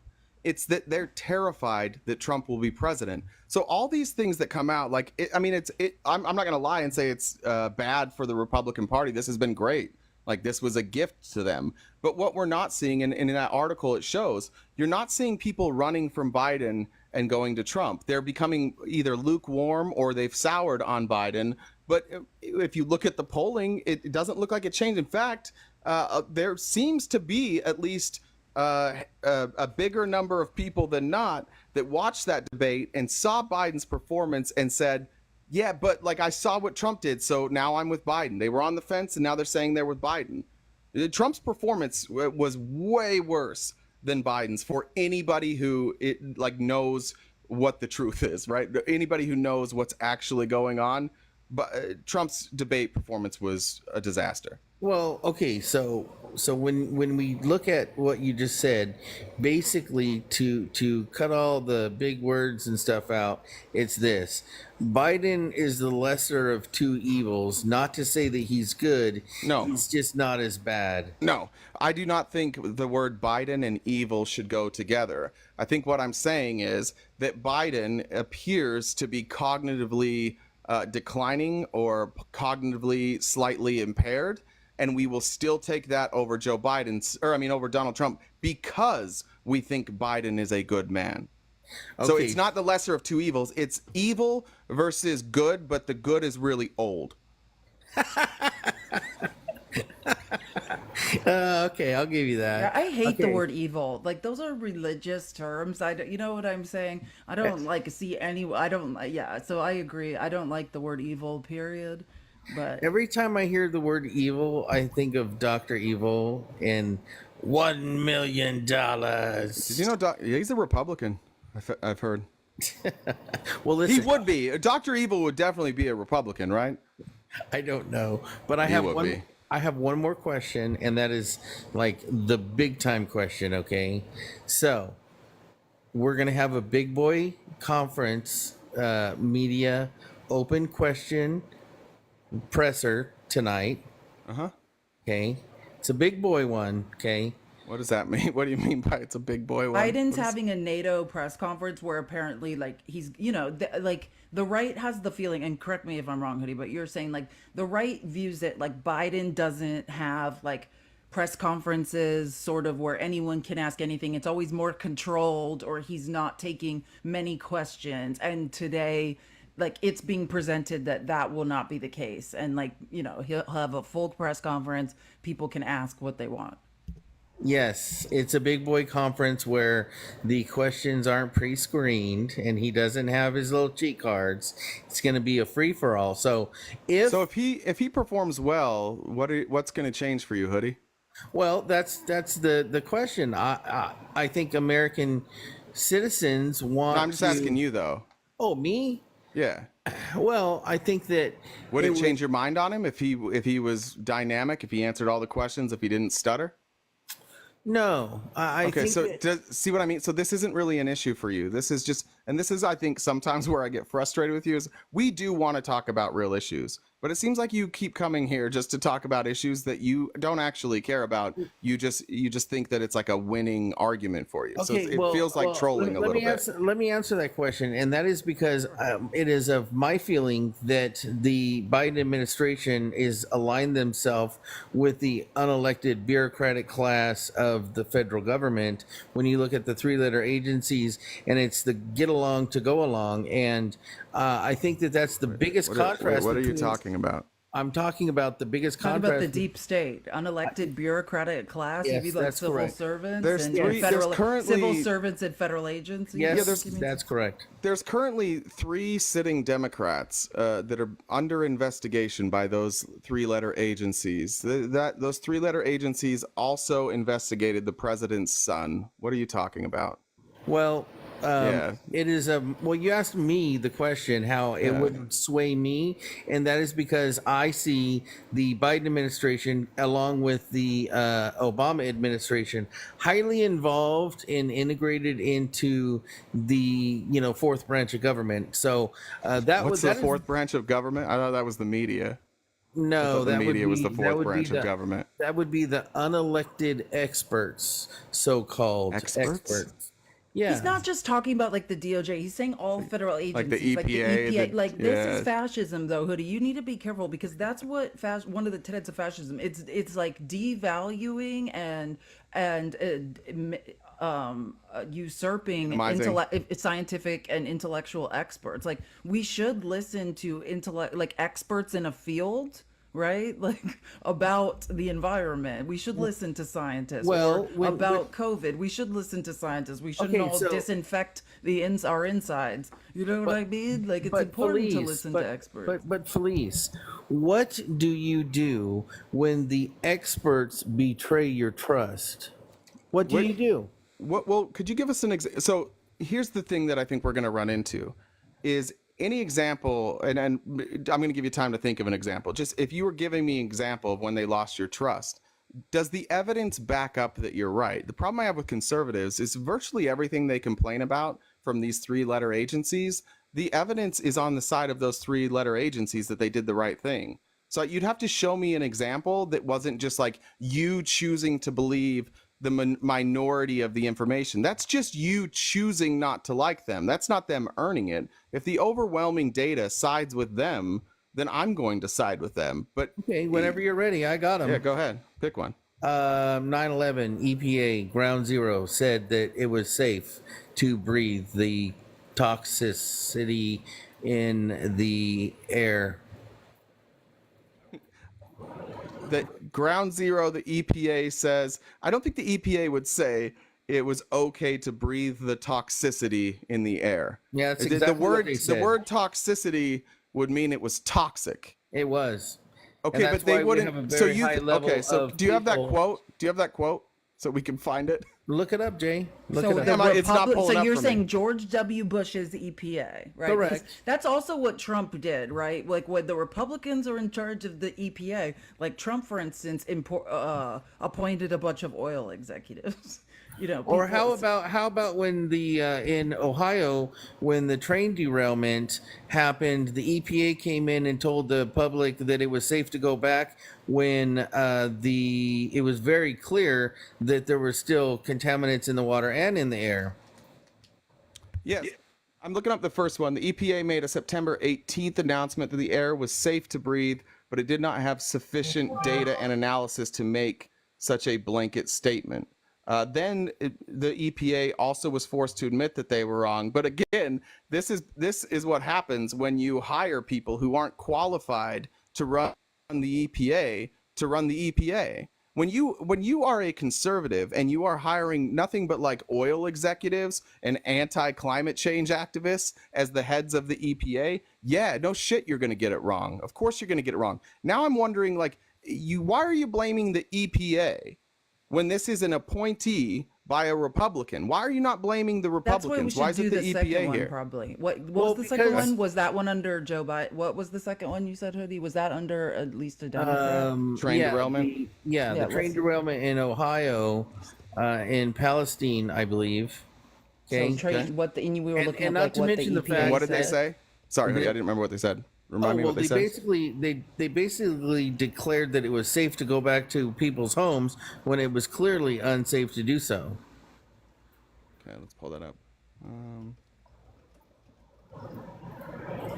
So I'm reading this. The EPA and Department of Health has stated it is safe for residents of East Palestine to return to their homes based on air quality samples taken from 291 area homes where there was no detection of vinyl chloride and hydrogen chloride.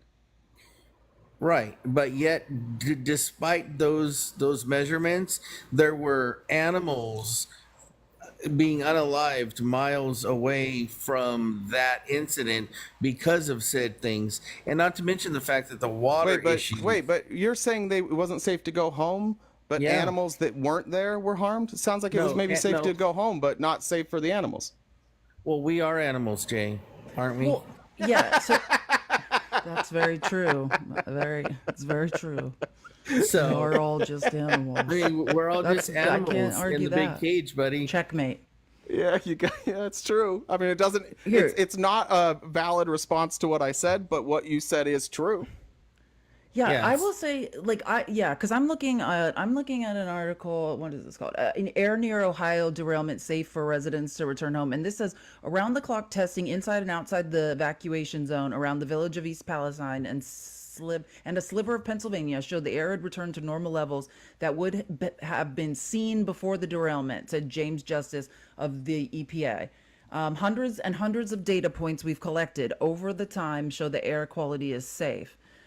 Yeah, so because I thought the first time you said this you were talking about drinking the water, and I was like, I didn't know they told people to drink the water. It looks like we're talking about air quality. And like, Correct. I see, my thing is like, I wonder sometimes whether under a Democrat or under a Republican, if the EPA, because of pressure from, let's say, the executive branch, or returning things to business as usual, like undersells like a crisis. I agree. But my answer to that, if in fact, like, we're underselling like the air quality and saying, oh, you can go home and it's not safe, my answer is, let's get more science involved. You know what I'm saying? Like, but Well, well, you're arguing. I'm just saying, like, it seems like in one breath you want deregulation and you don't trust these agencies, and the next breath you're saying, well, they're saying to return home. Like, my answer is like, okay, let's get more scientists involved. Let's do more tests, but that would involve regulation and increasing the funding and size of the APA, not decreasing it. Well, I think that you brought up a point within your statement that is the idea that a three-letter agency isn't movable in its position through political avenues and or political positions is just laughable, because I believe that they I are. don't think that's what she when said. I don't think that's what she said. She kind of did. No, she but said I'm the just opposite. She expanding said on the it. opposite of that. At She the actually end, brought up she did. At the end, she did. But what she said was that basically. Wait, but so she did. So why are we harping on this? Why What are you I'm- pretending like she said something she didn't? She clarified what she meant. Why are you pretending? Well, hold on. What I'm saying is you have an EPA and then you have FEMA. The Joe Biden administration and the FEMA said, oh, well, it's not a big enough emergency for FEMA, and reluctantly did not send. Joe Biden send didn't them say upon- that. He said upon that Governor public DeWine has to outcry. ask, what's the process to getting FEMA funding? Okay, well, you have one of the biggest chemical Governor spills. DeWine said that, right? What's the problem? I'm telling you, I'm talking about the legal bureaucratic process. The governor of a state has to declare an emergency and ask for funding. It's not up to the president, right? They have to request it. Yeah, here's the quote from the governor at the time. FEMA and the state of Ohio have been in constant contact regarding emergency operations in East Palestine. The EPA and Ohio EPA have been working together since day one. Tomorrow, FEMA will supplement federal efforts by deploying a senior response official along with a regional indictment management assistant team to support ongoing operations, including incident coordination and ongoing assessments of potential long-term recovery needs. So sounds like the state level EPA and the federal EPA were discussing every day, and they were communicating with FEMA, and they did it the right way through the governor. Well, okay, fine. Okay, so so stop here. We're not move. So now we can't move to the next one. We have to address like a pattern here. A pattern. First, you talked about the air in 9/11, and we've agreed that like it was a Bush appointee who was not qualified for that job. Here, you tried to blame it on Biden. It clearly wasn't a Biden problem not having FEMA there, and you're saying you don't trust these organizations. Absolutely Here's the not. question I have. When has science been complete? Well, we know that these are forever chemicals. When right? has science No, been hold on. complete? No, you don't get to. No, Hoodie. This is the thing. You don't get to answer the questions I'm not asking. You don't get to just say whatever you want. We've got to have a discussion at some point. So, when has science ever been complete? Well, it is not complete. It's Jay. not. So, and when does it change? When according to the science definition, because that's what you're asking, I'm going to say that when we use the scientific method and we can find repeatable results. Yeah, and when better data becomes available, correct? Observational data, correct. Sure. So wouldn't it make sense that if FEMA and the EPA, wouldn't it make sense that the entire history of the EPA would be them just acting on the best available data, and when they're wrong, it was proven by data later on, and the EPA came back and corrected it? Is that not what you want them to do? Do you not want them to take any action ever? Well, what because what you're advocating for would tie their hands. They would say, okay, well, if you don't know all future scenarios, then you can do nothing. That was the response with like COVID. When people try and go after Fauci on COVID, like they find out information 3 years later that wasn't available to Dr. Fauci at that time. And they're like, he's a liar. No, he said repeatedly, I have to go off my best available data. And they said that here in East Palestine too. They can only make decisions based on what they know at the time. Okay, so I'm going to explain this to you in the best way that I can. I am not a scientist, okay? I'm just going to tell you that right now. I'm sure you already knew that. But when you have forever chemicals that are in an accident, such as in Palestine, and those forever chemicals will never leave the environment. We need to make that very clear. Never. Okay. When you decide as the EPA to turn a bad situation into the worst outcome possible, which is to ignite those forever chemicals and turn it into an airborne situation, I think that is by far the stupidest, most moronic decision that the EPA could have ever decided to do in that situation, because not only did you make it airborne, but you spread it the crisis miles and miles, hundreds of miles. You basically just like had a shit spreader. Okay, now I'm not saying that I know the answers to everything. So hold on, what's this forever what's the forever chemical? Because I can't find it. And secondly, I would also like to point out that the deregulation of the train industry is what led to this spill, and that was done by Donald Trump. And I notice you're not talking about that. I notice we're not talking about the deregulation and the insufficient brakes that we had on the trains that would have come if we had a competent person leading, which we didn't. I notice you're not pointing to the cause of the spill. Okay, that's weird, so right? Why are you not talking about the three-letter agencies that deregulated and then made it possible for this to happen? Is it possibly because you just want to criticize Joe Biden? No, Jay, because strategically in the conversation of debate, you have to wait for that to come up naturally, and that's what I've done. Well, I just did, but it's weird that you wouldn't tell. Well, it's weird. It makes the rest of your position seem sane. No, like during the derailment, it caught fire, though. You're acting like you're saying the EPA said we're going to set this train on fire. They did. It caught fire. No. They 3 days after the train derailed and caught fire. Yeah. No, they lit that on fire. That was a controlled burn. You have a source for that? You have a source for that, Hoodie? Look it up. I'm telling you. You're saying the EPA ordered a controlled burn. Absolutely. Wait, well, first let me wait, hold on. First I want to go back to the article I'm reading. Yeah, you look that up, but I'm just saying so first of all, yeah, like Jay's right about the deregulation by Donald Trump, because it was revealed. So Norfolk Southern's train twice needed repairs by mechanical personnel the day before the derailment, right? The train was rickety and failing. So an overheated wheel bearing appears to have been the cause of the derailment, which involved 38 rail cars. 11 cars carrying hazardous materials ignited and fueled fires. Yeah, it sounds about right. And but that's what I'm saying. It's not a control. Like initially, what the fire that was seen from 26 miles. So there was. Are you hearing this? An overheated wheel bearing, right? It caused a derailment that involved 38 rail cars, 11 cars carrying hazardous materials ignited and fueled fires. Right, but the main the rest So the rest of the tanks that were leaking, okay, instead of offloading those tanks into another controlled vessel, they decided, you know what, let's just light those on fire too.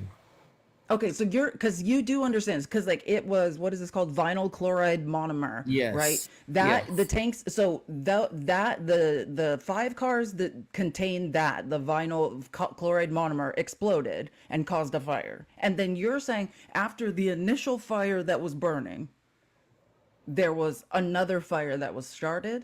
Is Yes, that what you're saying? it was a controlled ignition of the other tanks. Yeah, Correct. so I'm reading this memo.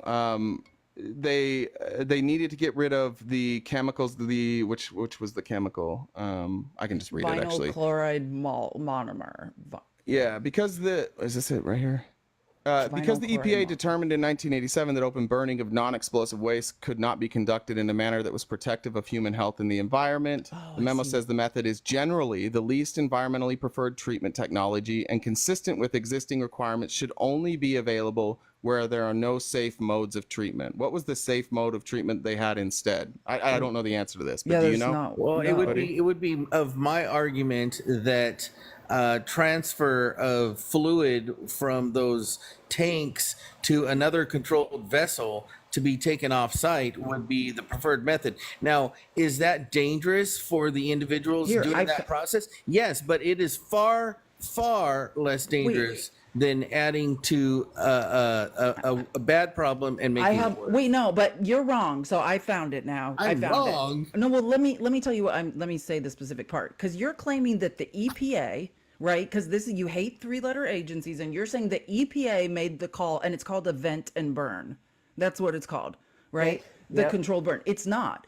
Keith Drabick, chief of East Palestine's volunteer fire department, made up of 38 members.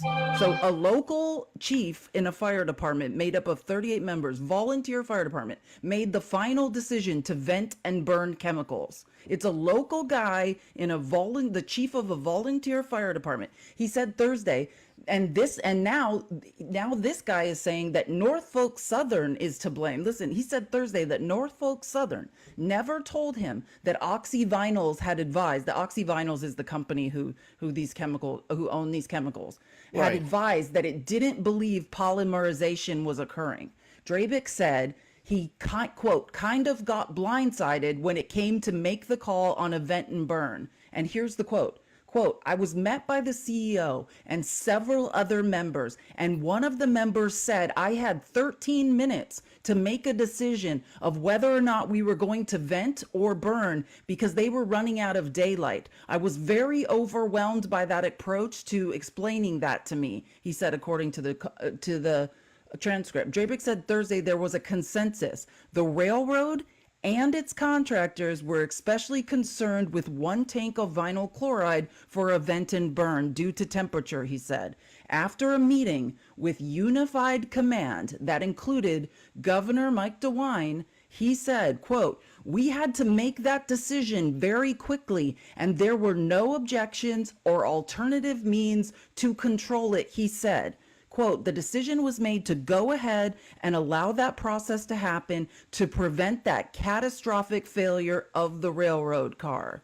So it wasn't the EPA. Yeah, it's almost like corporations. If we it was a corporation and a volunteer fire chief. It's almost like if we deregulate and let corporations do it, they'll fuck up. Hold on. The argument here. No, the argument. Everything you said was incorrect. No, literally it's not, everything. because the decision. My point of view is this: whether the EPA gave the okay or whether the EPA They weren't wasn't there yet. You're not understanding. This was Thank you. he said we had 13 minutes. This was an immediate decision. They weren't there. Okay, Buddy, this is a time for you to just say you were wrong. No. You blamed the. Well, No, let's listen go. very- Let's ask. listen. No, I'm Blame not listening scientists yet. that weren't there. Let's It was a talk first. volunteer fire chief, and it was Norfolk Southern itself and Mike DeWine.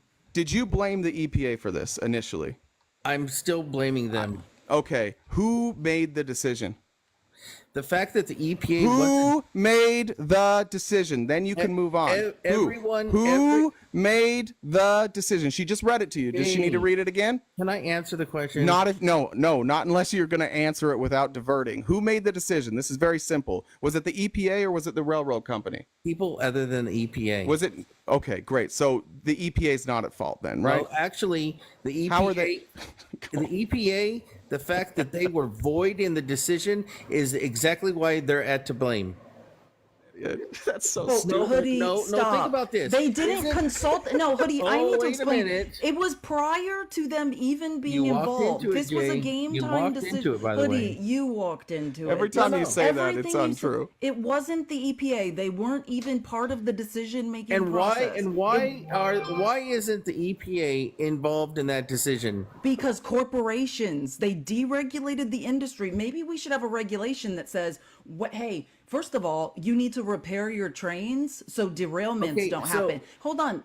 I'm answering your question. You said, why weren't they involved? Let me Yeah. explain it to you. Yep. Because Trump deregulated the train industry. The day prior to this derailment, they had to fix this train twice, right? This was a mechanical issue that caused a train derailment. So first of all, we shouldn't have deregulated the train industry. And maybe we need a regulation that says, hey, if there's a chemical spill, the corporation involved in it shouldn't be making these calls with a local volunteer firefighter chief. Maybe they should bring in scientists and experts. And Mike DeWine and Norfolk Southern, who it turned out, we found out later, right, they had donated to his campaign, right? They Of were trying to course. clean up a mess Of course they quickly. did. Yes, so that's what I'm saying. They were trying to clean up a mess quickly and make it go away, and this disaster happened. And we should regulate that industry so this never happens again. You know what we should do is we should hold the EPA accountable for not being involved in that decision. Well, here's what's cool. We had accountability, and you know what happened? Is about $600 million the railroad company had to pay.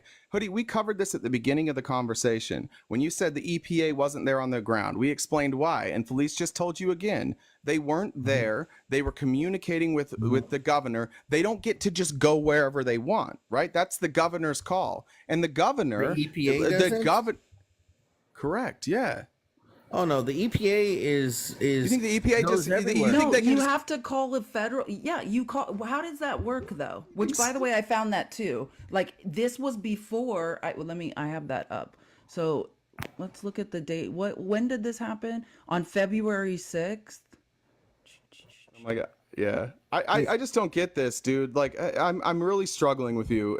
You've been debunked with literally that was everything the you've said so far.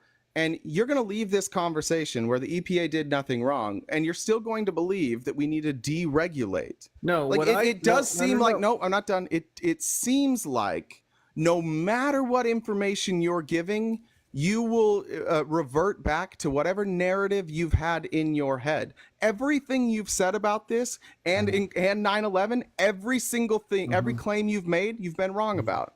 Actually, no. At the See, macro that's level, why we have a Hold on, problem, because hold you've on. literally been wrong about No. all of them. No, you're misunderstanding my. No, my I'm not macro misunderstanding, Hoodie. The macro point. Hold on. You the are macro, you the are macro low point, information, and when information is Low presented to information, you, Jay. when new information is presented to you, you just reject it. You just close your eyes, You plug haven't your let me- ears, you and go, haven't- nah, nah, hold nah, on. nah. No, I don't have to let you do anything, Hoodie. You sit on TikTok all day. You're Oh in my everybody's God. lives. You're gonna have 12 other opportunities to make this exact argument to somebody else. And I would just say, like, it would be cool, Hoodie, if we could have conversations where when you're obviously wrong, you didn't double down on it. This Well, is stupid. Can This I is have so 20 stupid. Can I have Read 20 the mess. seconds? Some people want you to look at the messages, Jay. I think, or some people. Can are I saying- have 20 seconds, Jay? Maybe.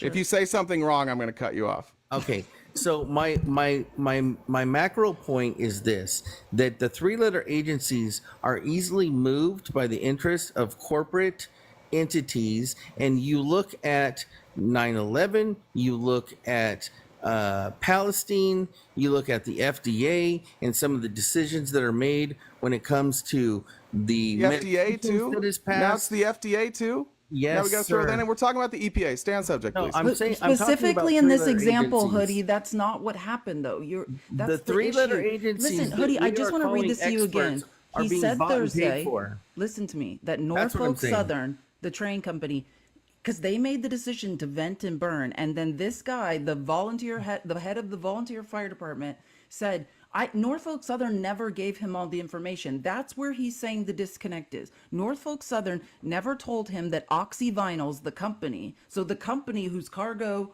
right, had derailed, and they were saying that basically that, oh, polymerization didn't believe polymerization was occurring, meaning no, there's no danger that this is going to, leak into the environment and be worse if we don't burn it. But the head of the volunteer fire department was never even told that information. Hence the reason why the Norfolk Southern EPA is not doing withheld their job. information from their own client whose chemicals It's the EPA's job to know what every single thing on every single train is and know if people are lying. That's like, dude, Yes, this is that is okay. correct. Well, Come on. that's the level that you have to go to protect your delusion. Like, there is no evidence ever, Hoodie, that is going to change your mind about anything. This And when is I said exact- you're low information, I meant it. You're low information. You need new information. You take the minority position every single time. And again, you will leave this live and you won't stick around and learn new things. You'll go somewhere else because you think your voice needs to be heard.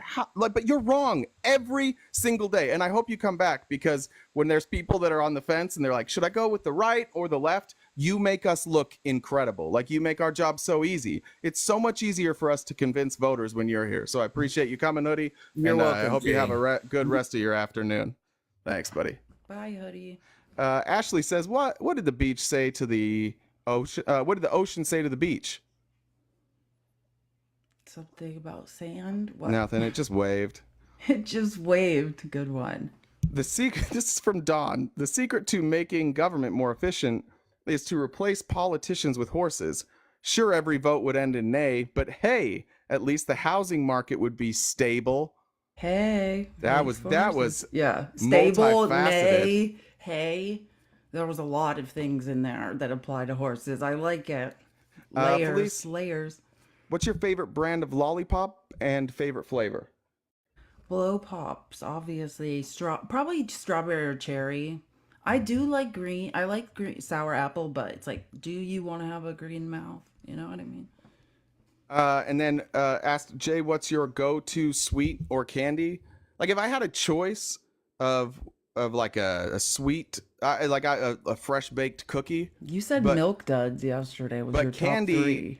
It can't, my top 3 is insane. Like, you're gonna think I'm 80 years old. It's Milk Duds, Bit of Honey, and You're like a pioneer. and the Tutti Frutti Tootsie Rolls. Those are the ones. Yeah, I do love the flavored Tootsie Rolls. The blue ones, the vanilla, are the best. Oh yeah. No, I'm talking the little ones. Like, They don't they make come in the- pack. You can No, order they're them. smaller. There's the Tutti Fruttis, and then there's the Tootsie ones. The Tootsie ones have the vanilla, but those are good too. Yeah, I like those. Does Hoodie think WWE wrestling is real? I don't know, but if it's not, he probably blames the EPA. It's just, if you have a problem, like, it's just so backwards, because if you have a problem with that train derailment, then you should argue for the EPA, right? And to have real scientists, not lobbyists from oil and gas or from other chemical industries, to be appointed to it. Like, we should have actual environmental scientists with broad regulatory powers to control these things, because I hate what happened to these people in Ohio. It's awful. And there was yesterday a congressional hearing where the director of the EPA was in front of Congress. And you know what the Republicans were doing? Saying that it should be defunded, that he should be fired, that they shouldn't get $1 to investigate any chemical dumping of any kind. That's not the answer to this problem. They also seemed to really not understand the Supreme Court decisions. Shanda says, I don't know how you guys do it, talking to Ty and Hoodie. God bless you, and I don't even believe in God. Yeah, that's fair. Keep tapping the screen, guys. Suzanne says, Hoodie takes all his info that you guys debunk over and over and over again and still takes it to other lives, spreading the exact same lies. It's insanity. Yeah, I don't know why he does that. It's weird. I would be know what's embarrassed. Hoodie in the comments says Chevron deference will fix the bought and paid for letter agencies. Yeah, that's what Lauren Boebert Yeah. thought too at the hearing when she didn't know what was going on and said, "Hey, the Supreme Court ruled, and they're gonna and it's not even Chevron deference. That's an old decision, right? It's Loper versus Bright or whatever. That's the actual Supreme Court ruling, and." That's what Lauren Boebert thought too, that ruling meant that like three-letter agencies no longer had any power to be defunded, and the head of the EPA had to disabuse her of that notion yesterday. It's also a silly decision. Like these are going to be decisions that are based on science, and the Supreme Court has said will be the deciders. Like they have no expertise in science. It makes absolutely no sense. Yeah, But they've decided normally that. in a court case, right? Like let's say some people are being poisoned by chemicals or like the Flint water situation, right? A lawsuit would come, and then when scientific data and stuff is needed to be interpreted, they would have to refer to scientific experts and to three-letter agencies to interpret that data.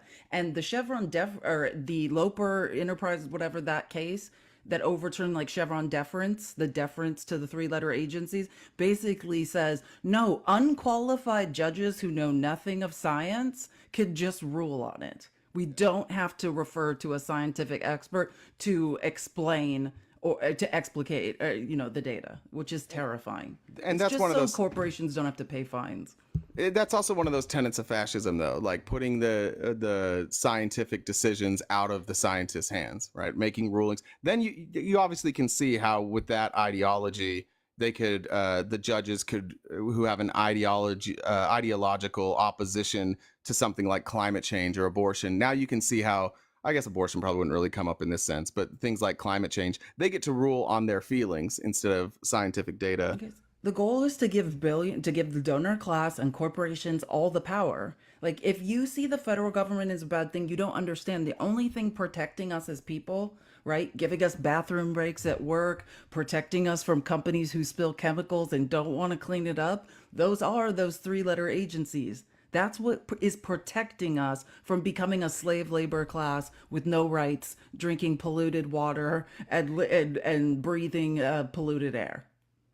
Felice, the box is empty. I have a couple comments. Do you want to? I don't remember what the second story said we were going to cover, but if you want to get that ready. Mel says, "For the Lord's plant." Thank you, Mel. Our friend Justin, Covfefe House Politics. What did the shirt say to the pants? What? What's up, britches? What's up, britches? I Oh, like I that get one. it. Yeah. Wasn't Me says, I enjoy telling bad puns. It's just how I roll. EYE. I roll. Yeah. Oh, you know another one that was good as long as we're talking about that embarrassing EPA. Oh, wait, sorry, one more before Oh, I forget. sorry. This was from Kyle for his voice. Can we crowdfund nasal passage surgery? I don't know if that was Hoodie or Ty. It was right on that cutoff, so it was one of them. But yeah, we could do that. Go ahead. Could we? He's young, you guys. He's just a child. All right, what do we have next? Oh, now maybe there's somebody in the box. Oh, it's Tootle. Sorry, Tootle. Just do an op today. So I was gonna, what I was gonna say was another interesting thing. I can't remember who it was, but some uninformed Republican, when they were talking to the head of the EPA yesterday at the congressional hearing, like accused him of mandating that 70% of vehicles had to be electric or whatever. You know that common misconception, which isn't true. Yeah. And the guy's like, yeah, that's not true.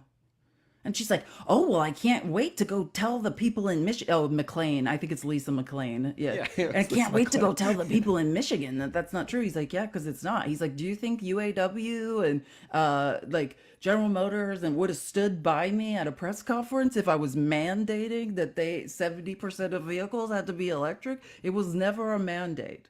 Yeah, it's almost like she probably doesn't have a good relationship with the auto workers or the or the auto manufacturers. It's almost like she's just taking her cues from the cues, actually, probably the cues. Yeah, well, I mean, Hoodie, you should watch that hearing. You would probably enjoy it. I couldn't get through. I watched like an hour and I was like, this is absurd. Literally, I've never learned less in my life. Let's just see. Toddlers for Trump, how are you? Now, I need to make sure you are over 18. Just, you are over 18, right? And then you can do your thing. Yes, I am Okay, over go ahead. 18. I'm just, pretend I'm a little toddler, Sure. but anyhow, I'm not really a toddler for Trump. I just made this troll account because somebody in a live said, "Oh God, these megas sound like a bunch of toddlers." So I said, "Oh, this sounds like a great account to make." So I said, All right. "Toddlers Well, for Trump." Toddlers for Trump. Thank you for stopping Hold by. on. I just wanted to say hi to you guys. You guys do Go a ahead. great job. That's all I wanted Thank to you. say. Appreciate it. Thank you very much. Yeah, it sounds like Mike Lindell switched sides. That did sound like Mike. Is that the? Do you remember I there was a said guy? that they were toddler. I say that all the time. Do you remember there was a guy named Mike Lindell? I don't know if that was before you and I did lives together. There was somebody that like sounded exactly like Yeah, Mike no, Lindell. he's still around. I don't know Is he? who it is. Yeah, like I see like with Z-Pack sometimes. Yeah, he's. Oh, was that guy. him? That might have been him. Okay, don't- same guy they're saying. Oh, it is that guy. Okay. Okay, okay, great. Okay, yeah, I don't know who it is. Yeah, I can't remember his account name or don't know, but yeah, the pillow or he has an account that's like the real the real Mike Lindell or the pillow guy. Yeah. Yeah, something like that. Wait, I want to get Mike Lindell on one of these days. Hey, Dale. Okay, well, I'm gonna quickly go to the restroom. What's up, Dale? I got a question. Yeah. Are you at all upset that the Main Street media lied about Biden's condition or covered it up for the entire term? I mean, does that bother you? That didn't happen. What do you mean? All of a sudden they just realized it on the debate night that he was like that? It had been widely reported on before that. You just don't watch it. So when somebody tells you that this is the first time they've discussed it, they're just lying to you. Oh, so it was Yeah. on the news a lot that he had a condition. Yeah. Well, we still don't know if he has a condition. Really? Really? What condition does he have? They're talking about dementia and Parkinson's. I know, but and which one does there's he a lot of have? stuff. But which one You does he know, have? But But which one does he have? But which one does he I'm not a have? doctor. I'm not a doctor. Okay, but but there's what something wrong have with the man. what have the doctors that looked at him said? His own physician says he's in great health. Great. What have and any other doctors? Most of them don't say So that. so again, you don't know if he has a condition. I'm not saying that he definitely doesn't, just to be clear here, Dale. I'm just pointing out that you're making a claim that you don't know if it's true. Well, then why is the press turning on him if he doesn't have a condition? Why are they Because- demanding he step down? Yeah, because I think it was a really bad performance, and people are. Here's something that you may not know about liberals. Like we operate a little bit differently. We can be a bit hysterical. We can be a bit reactionary, and we are very worried about Trump. Like we already have a president in Joe Biden that wasn't anybody's first choice, right? So we think he's done a good job considering what he was dealt with, or what he was dealt. But it's not like we all love him. So we've been concerned. And on that stage, we knew that there would be people, and specifically now, when we said this that night, and we've said it every day since then, but the people who will speak out the loudest are going to be white men and men. Those will be the loudest voices. And it's because men are really, really afraid of being perceived as weak or fragile or frail. And so if you look at most of the people who are outraged, the loudest voices right now, George Clooney, Cenk Uygur. So it's Cenk okay. Uygur. So it's Yeah, a racial men- thing. It's What? a racial thing, is what you're saying? If you think that he has a problem, said- that's because no. you're a white man? No, I don't think you listened to the whole thing. And then I said, No, all it'd be- men. Yeah. But I said It'd be more specifically- gender. Women don't see it. No, I said, no, that's not what I said at all. This is the thing. Like, why do you want to Well, play can I- identity politics with Let me everything? try, Dale. I want to explain. Yeah, it depends on what your view of strength is, right? And women have a more nuanced view of strength, like in society. Generally. I'm just gonna quote, yeah, like generally speaking, like because when I was younger, I was raised in a very patriarchal household, and I did not see it that way. But as I got more therapy and learned more, I changed my view, right? Brene Brown, who's a famous sociologist and qualitative, she does qualitative analysis of data, says like in society, right? Like men are held to a standard of don't be what, right? Weak, right? Women have different standards in society. It's like, you got to be perfect. You got to, we're walking a constant tightrope of all these different rules. But the one thing in society that men are held to, and it's not fair to you guys, I just want to say, like, it's toxic and it's very much not fair. Like, the patriarchy doesn't just hurt women, it hurts men. You guys are not allowed to be weak. And this has been instilled into you since childhood. As a matter of fact, you're bullied about it. It's like, oh, he's weak, he's pathetic. So you get this idea that, like, oh, I can't be perceived as weak. The worst thing in the world is to be I don't understand perceived what this has anything to as do with what I frail asked. or weak. Well, I'm explaining we're it. explaining it to you, so be quiet. I'm explaining it. And so then when you view Okay. someone else like Joe Biden and you see an 81-year-old man who's supposed to be what?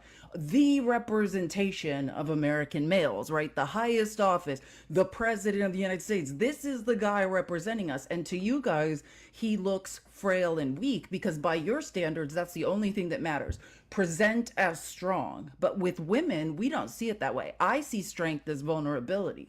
Vulnerability is being able to be honest, regulate your emotions and say, I feel weak right now, I'm not okay. That's strength for me. It has nothing to do with the appearance of physical strength.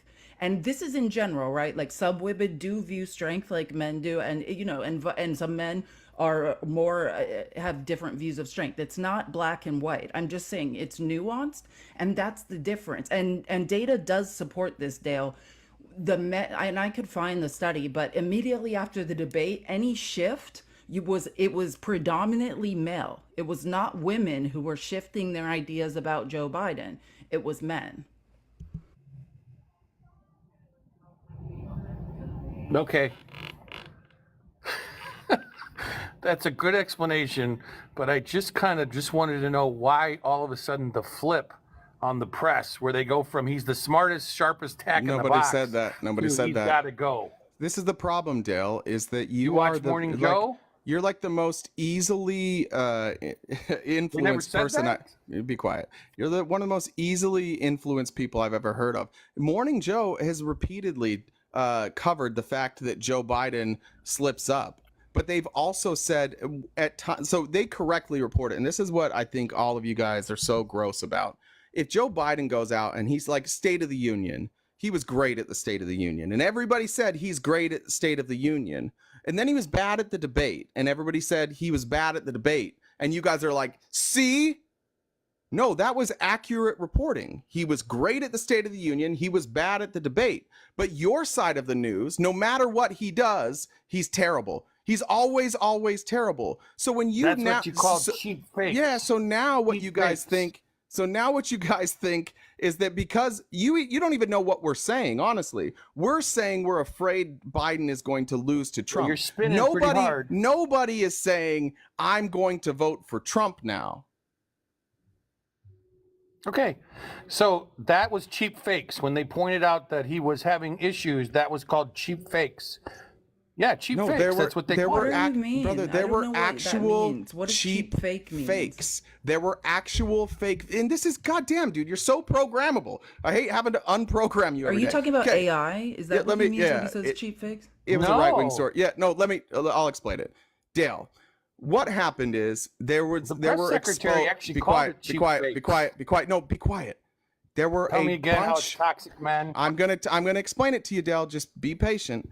There were a bunch of deep fakes about Biden. You can use AI and you can make deep fakes, and a lot of them were cheaply done. Oh, good and the Lord. story went out that there were all these cheap fakes. And what conservatives did is conservatives said, "Oh, they're saying everything is a cheap fake," and nobody said that. So then you guys go, "Oh, is this a cheap fake?" Sometimes yes, sometimes no. If it's real, it's not a cheap fake. But again, you're so programmable that they told you that we said every video about Joe Can you Biden give was me a an cheap fake. example of a But cheap nobody said that. Yes, Well, I I'm can- gonna cite a Yeah. source. Can you Here's a pick- Forbes can you pick article. one incidence of a cheap fake? Here's a Forbes article Give me it. explaining Give deep. it to me. This is a Forbes article on June 26, 2024, explaining deep fakes versus cheap fakes and the role of generative AI. Like, cheap fakes are considered anything available to the public right now that you can use. I'm not talking about the internet. I'm talking Dale, about the please news. stop interrupting me when I'm speaking.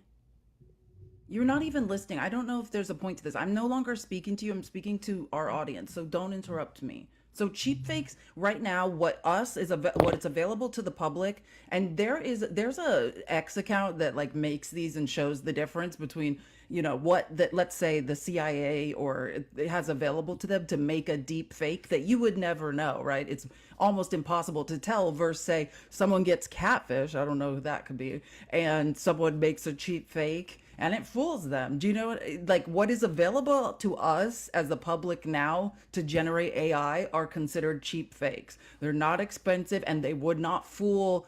I mean, some people could be fooled, but not most people. That's the difference. Can I get an example of one that would have been broadcast on a major Hey, do you news have any source? examples? Yeah. So A cheap a fake? Can I get an yes. example? Yes. So Okay.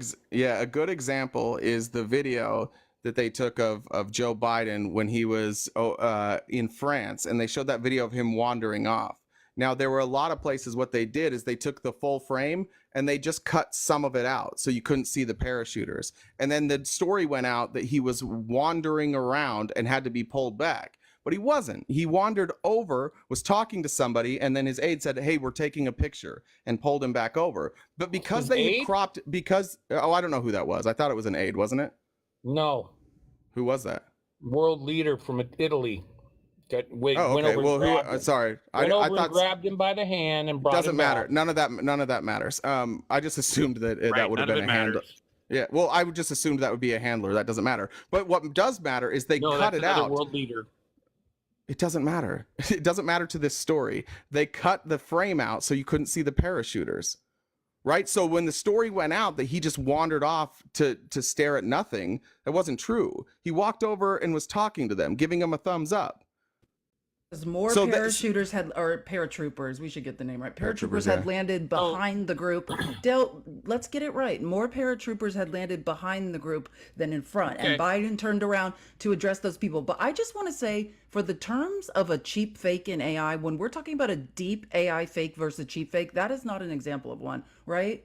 Cheap, like that's not AI generated. That's just disingenuous in terms of you're cutting the angle of the camera off so that you can't see like, oh, there were paratroopers behind him. When he turned around, like he was actually addressing and acknowledging people behind him, but they didn't show that. Like a cheap AI fake is when you are generating AI fake, but it's just the tools available to the public, so it's cheap. No. This is called a cheap fake. When you this is what they're calling a cheap fake. So this isn't about AI. This is a cheap fake. Is just altered media that's been changed through like stuff that we can, like you said before. So like I could use CapCut and I could cut that angle down. So I'm using technology. It doesn't have to be AI generated to be a cheap fake. Mm-hmm. So do you have another example possibly on one that would have been on the news? That's one. He's been in the here's office a good for 4 definition. years. Yeah, okay. That So would a have been cheap fake. Let me broadcast read on the a definition major because news Jay's right. station. A cheap fake is the same kind of fakery as a deep fake, but instead of AI, to craft. No, I'm not talking about stuff on the line. I just want to get the definition right. For again, Dale, I'm not addressing you. You're not listening to anything we are saying. This is educational for our audience because I was misspeaking, and so I just want to clarify and marry it all together. A cheap fake is the same kind of fakery as a deep fake, but instead of using AI to craft the untoward content, the adverse content is crafted by the human hand and via so-called non-AI low-tech editing capabilities. So exactly, like cropping the angles. A few years ago, we were commonly referred to this as photoshopping content, right? So that Jay's correct in what he's saying. So a cheap fake is not AI generated. It is just using photoshopping techniques to be misleading. Okay, so that's one example you gave in 4 years of them doing it. And I'm not thinking that was AI. There was one like a week before that when he was on the stage with Obama, and they basically did the same thing. They edited the clip, they cut it down and made it look like Obama had to go retrieve him. Do you remember that one? Mm-hmm. So why is Obama? And then there was asking another for one him to that was step on. down There was now? another. No, I'm just going to keep because it sounds like you need lots of examples. So There was one on Doesn't Fox. sound like that was. There a was cheap one fake. on. There was one on Fox News. It was an Then you edited didn't video. listen to the definition because it was. Yeah, and where Biden was ignored at a gas station. Another edited video. That one aired on Fox News, by the way. Where he went into the restaurant. Gas station, bud. So gas station. No, their no, pool cameras, no, not you know. restaurant. No, wait, no. Why did you just move on like a gas station and a restaurant are the same thing? Dale You don't know what I'm about talking getting about. facts correct. This is all. No, Dale just wants to him move to the next spreading point, but I'd like to. propaganda. Now, Dale, now that we've explained to you, we've done your homework for you, given you a free education on what a cheap fake is. We've given you multiple examples. Do you now acknowledge that that is what they were talking about? And they were not indeed saying that all videos of Joe Biden that look bad are cheap fakes. Do you understand that? So they're not all that? No, they're not all that. But you know who does say that we think that's the case? All the right-wing outlets. They are telling you that the way that we're reporting this is that all videos about Joe Biden that don't look good are cheap fakes. Nobody's reporting it that way. But you are very easily manipulated, specifically by confirmation bias. If you hear something bad about Joe Biden, you're almost certainly going to believe it. If you hear something bad about Donald Trump, you're almost certainly not going to believe it. Okay, so What Joe you're not going to Biden's do in is good- figure out if it was true or not. You're just going to show up on people's lives every All day right. and be wrong. So Joe Biden's in good shape. There's nothing Nobody's wrong saying with him. why would what nobody This said is a that. different topic. Do you understand that you completely God, switched dude. topics right now? This is not what you originally wanted to speak about. Now you're completely pivoting. It's like I arguing asked with a why random the press sentence all of a generator. sudden Came to a epiphany and said, What was what? I don't know. Epiphany. You don't know. Yeah, Okay. and all of a sudden said, "Oh my God, Joe is having problems." Yeah, Whereas you're telling us before, the he narrative. was Yeah, the you're just smartest person repeating. on the Wait, planet. we just debunked this whole thing and you're repeating it again. I just explained to you. Now, Dell, open your ears. You got lied to. We How? weren't saying that. Left-wing Oh, we media was not saying that. We were saying Oh. that cheap fakes exist and dumb Republicans keep getting fooled. We're talking about you, Dale. We're Okay, saying can that you it show shouldn't me- be so, Got it it. should You not need be to so yell? easy to trick Why are you a yelling? Republican, but they Bad do. boy, And you're calm just, down. and you're up here, you're just Bad boy, repeating you're the getting same hysterical. story. The same story, Dale. That boy, relax. Just because you get loud doesn't mean you're smart about it. Can Well, you give me an Dale, example of the many mainstream more? media How many saying more? Biden has problems before Yes. the debate? Yes, Okay, and I need a lot of them because it was widely reported. it was. I must have you must Wait, have like 100 But of them. nobody's. We're not disagreeing on that. So why do you need examples? If Oh no, you're nobody's- saying if he we're was not- widely reported that he was having issues. Chuck Todd was told 3 years ago by a person in the cabinet that said he's got Wait, issues. are He you didn't saying report it's that. not widely reported, or He's are saying you that saying it is beforehand. widely reported? Not if it's He's not saying- on Fox, it's not widely reported. Fox has been reporting it from the moment he was campaigning. Fox That's has really been what getting. the issue Fox is the here one is. that was That's getting what it- fooled by the cheap Yeah, fakes. It's like, What are this you is talking? Confusing, Dale. Fox just You think Fox anybody- literally lost. Be quiet. Fox, be quiet. Fox literally lost a lawsuit proving that like they lied to you guys. It proved that they lied to you, What's that and got now to do they've got with another Joe one shit? coming, like another 2 billion that's hitting them right now. They lie to you all the time, and you just eat it up. I you just shocked gave you an after the debate? example of Sean Why Hannity are you using yelling? a cheap fake. Why are you yelling? I just gave you an example of Sean You're Hannity yelling. using a cheap fake. What do you do? Just yell at people? That's I'm gonna showing win? you an example of Sean Hannity using a cheap fake. Give it to me.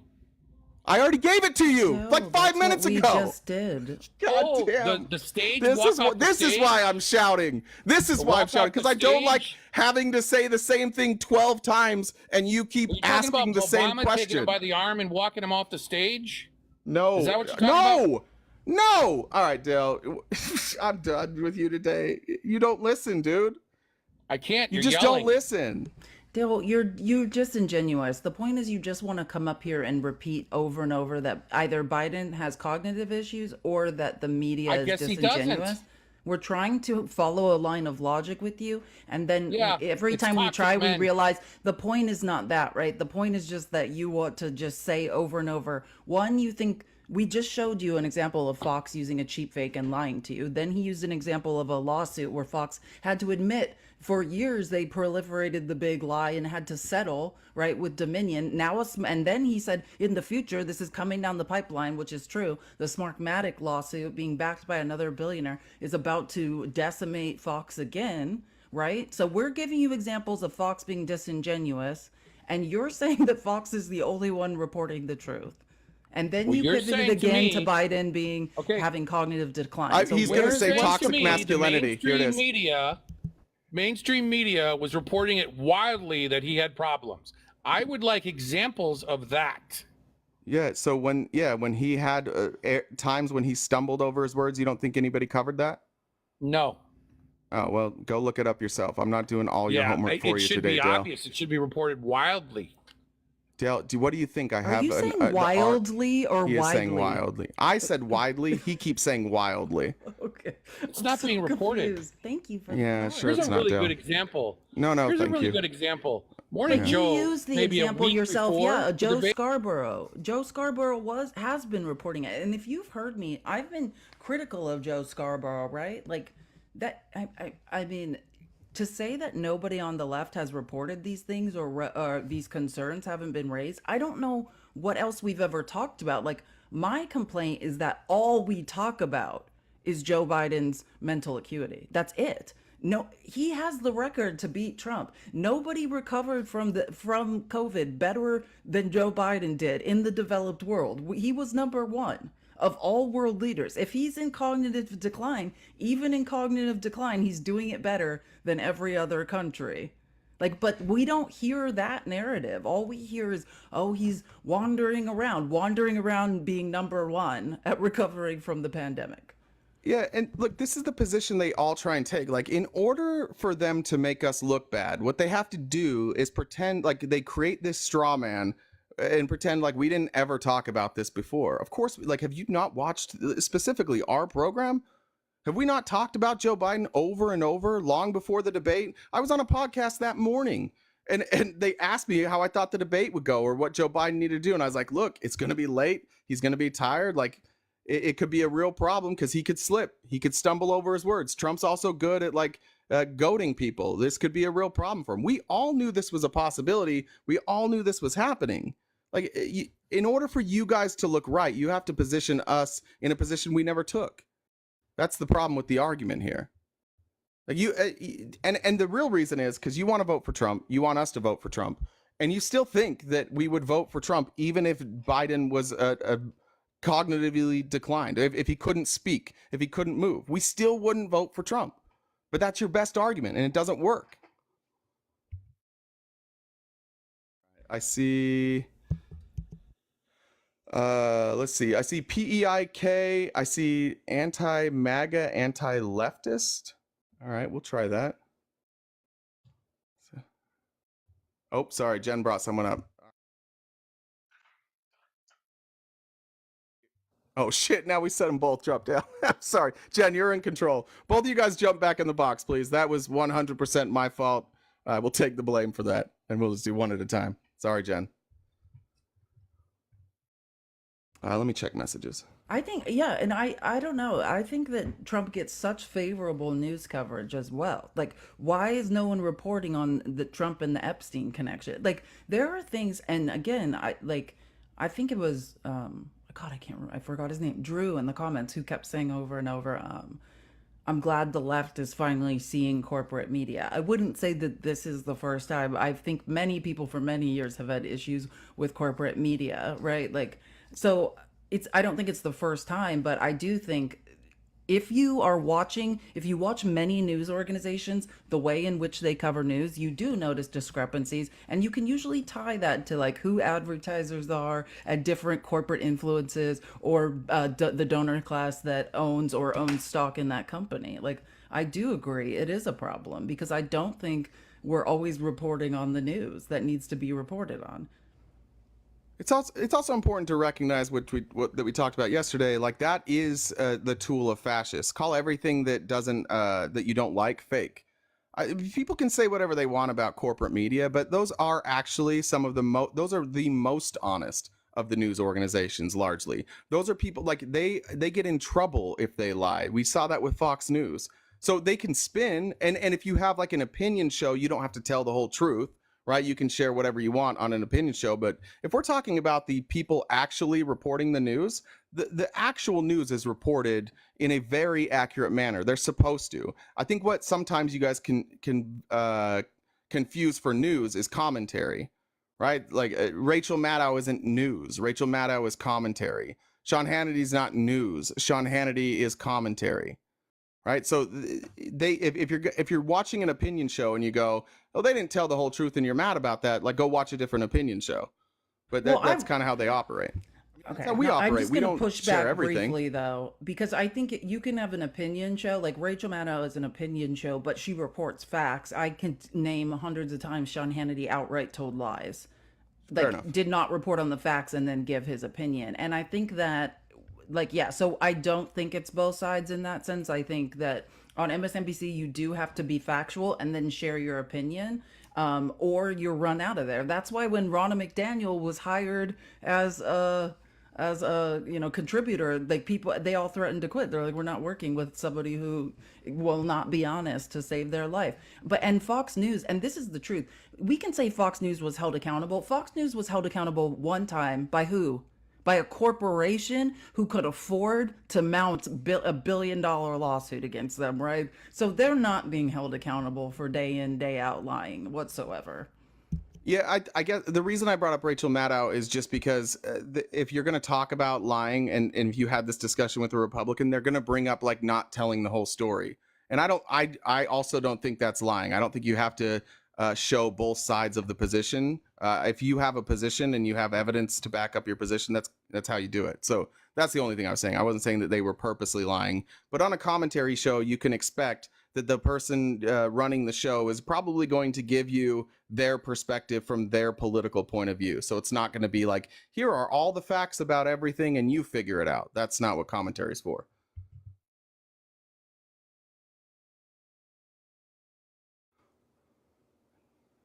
See if we calmed down from yesterday, Lawrence.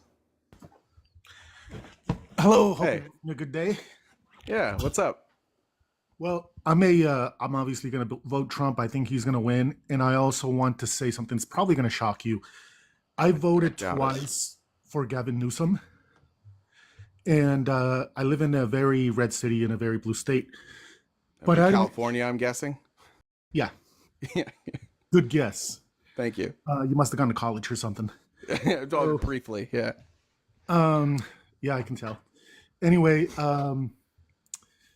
I think the Electoral College is a huge advantage. I know that Democrats won the last time, Joe Biden won, but it is a huge hurdle more for the Democrats than the Republicans because the popular vote goes Democrat pretty much every time. I think Yeah. since Gore. So the Electoral College is an advantage. Also the messaging. Yesterday somebody said there was like a Why is the electoral? Let's stay with that though. Why is it an advantage? Let's talk about that. because it makes it so that very few swing states. First of all, it gives an unfair advantage to states with less population in terms of the amount of votes that they get. I think it makes it You're to saying where the popular vote makes it is no, is an unfair advantage? Or the Electoral College. Okay, you think there's an unfair advantage to who?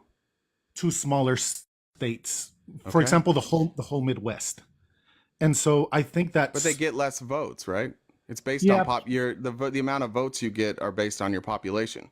Yeah, but if you compare it to like California's, California should get more.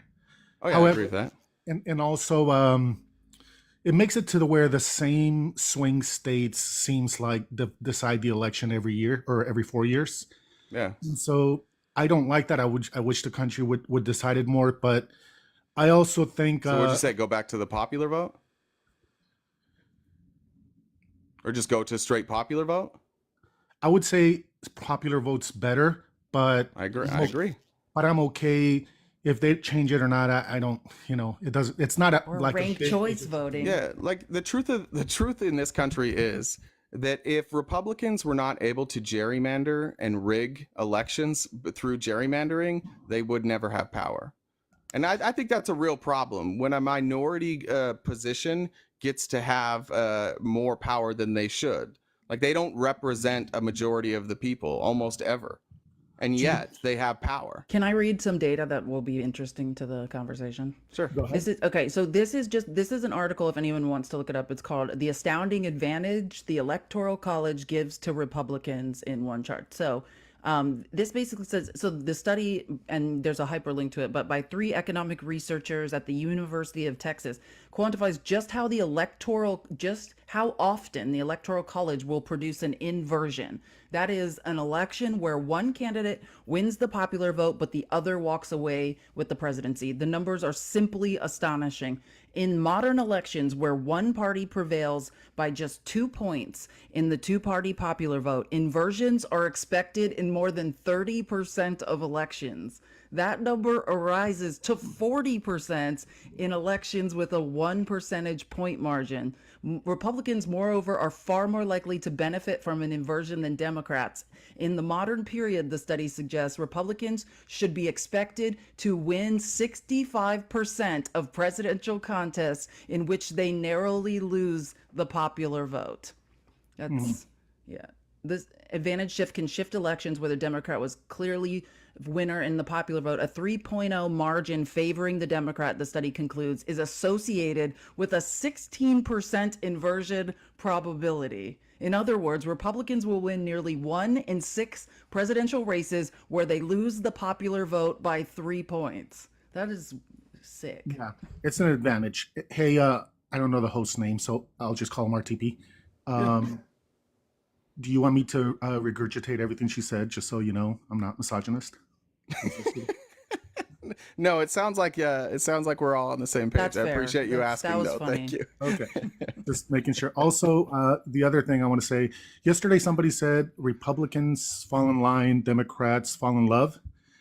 Yeah. What about when AIPAC came calling about TikTok, Democrats fell in line in Washington? When AIPAC came about TikTok, Yeah. Yeah, the Democrats in Washington, they fell right in line. I Well, mean, yeah, if you look at who's taking money from AIPAC, right? Like who is taking pro-Israel money? I mean, it's astonishing, right? It's all Republicans. Well, not all. I shouldn't say that because, like, I think Matt Gaetz doesn't take Matt.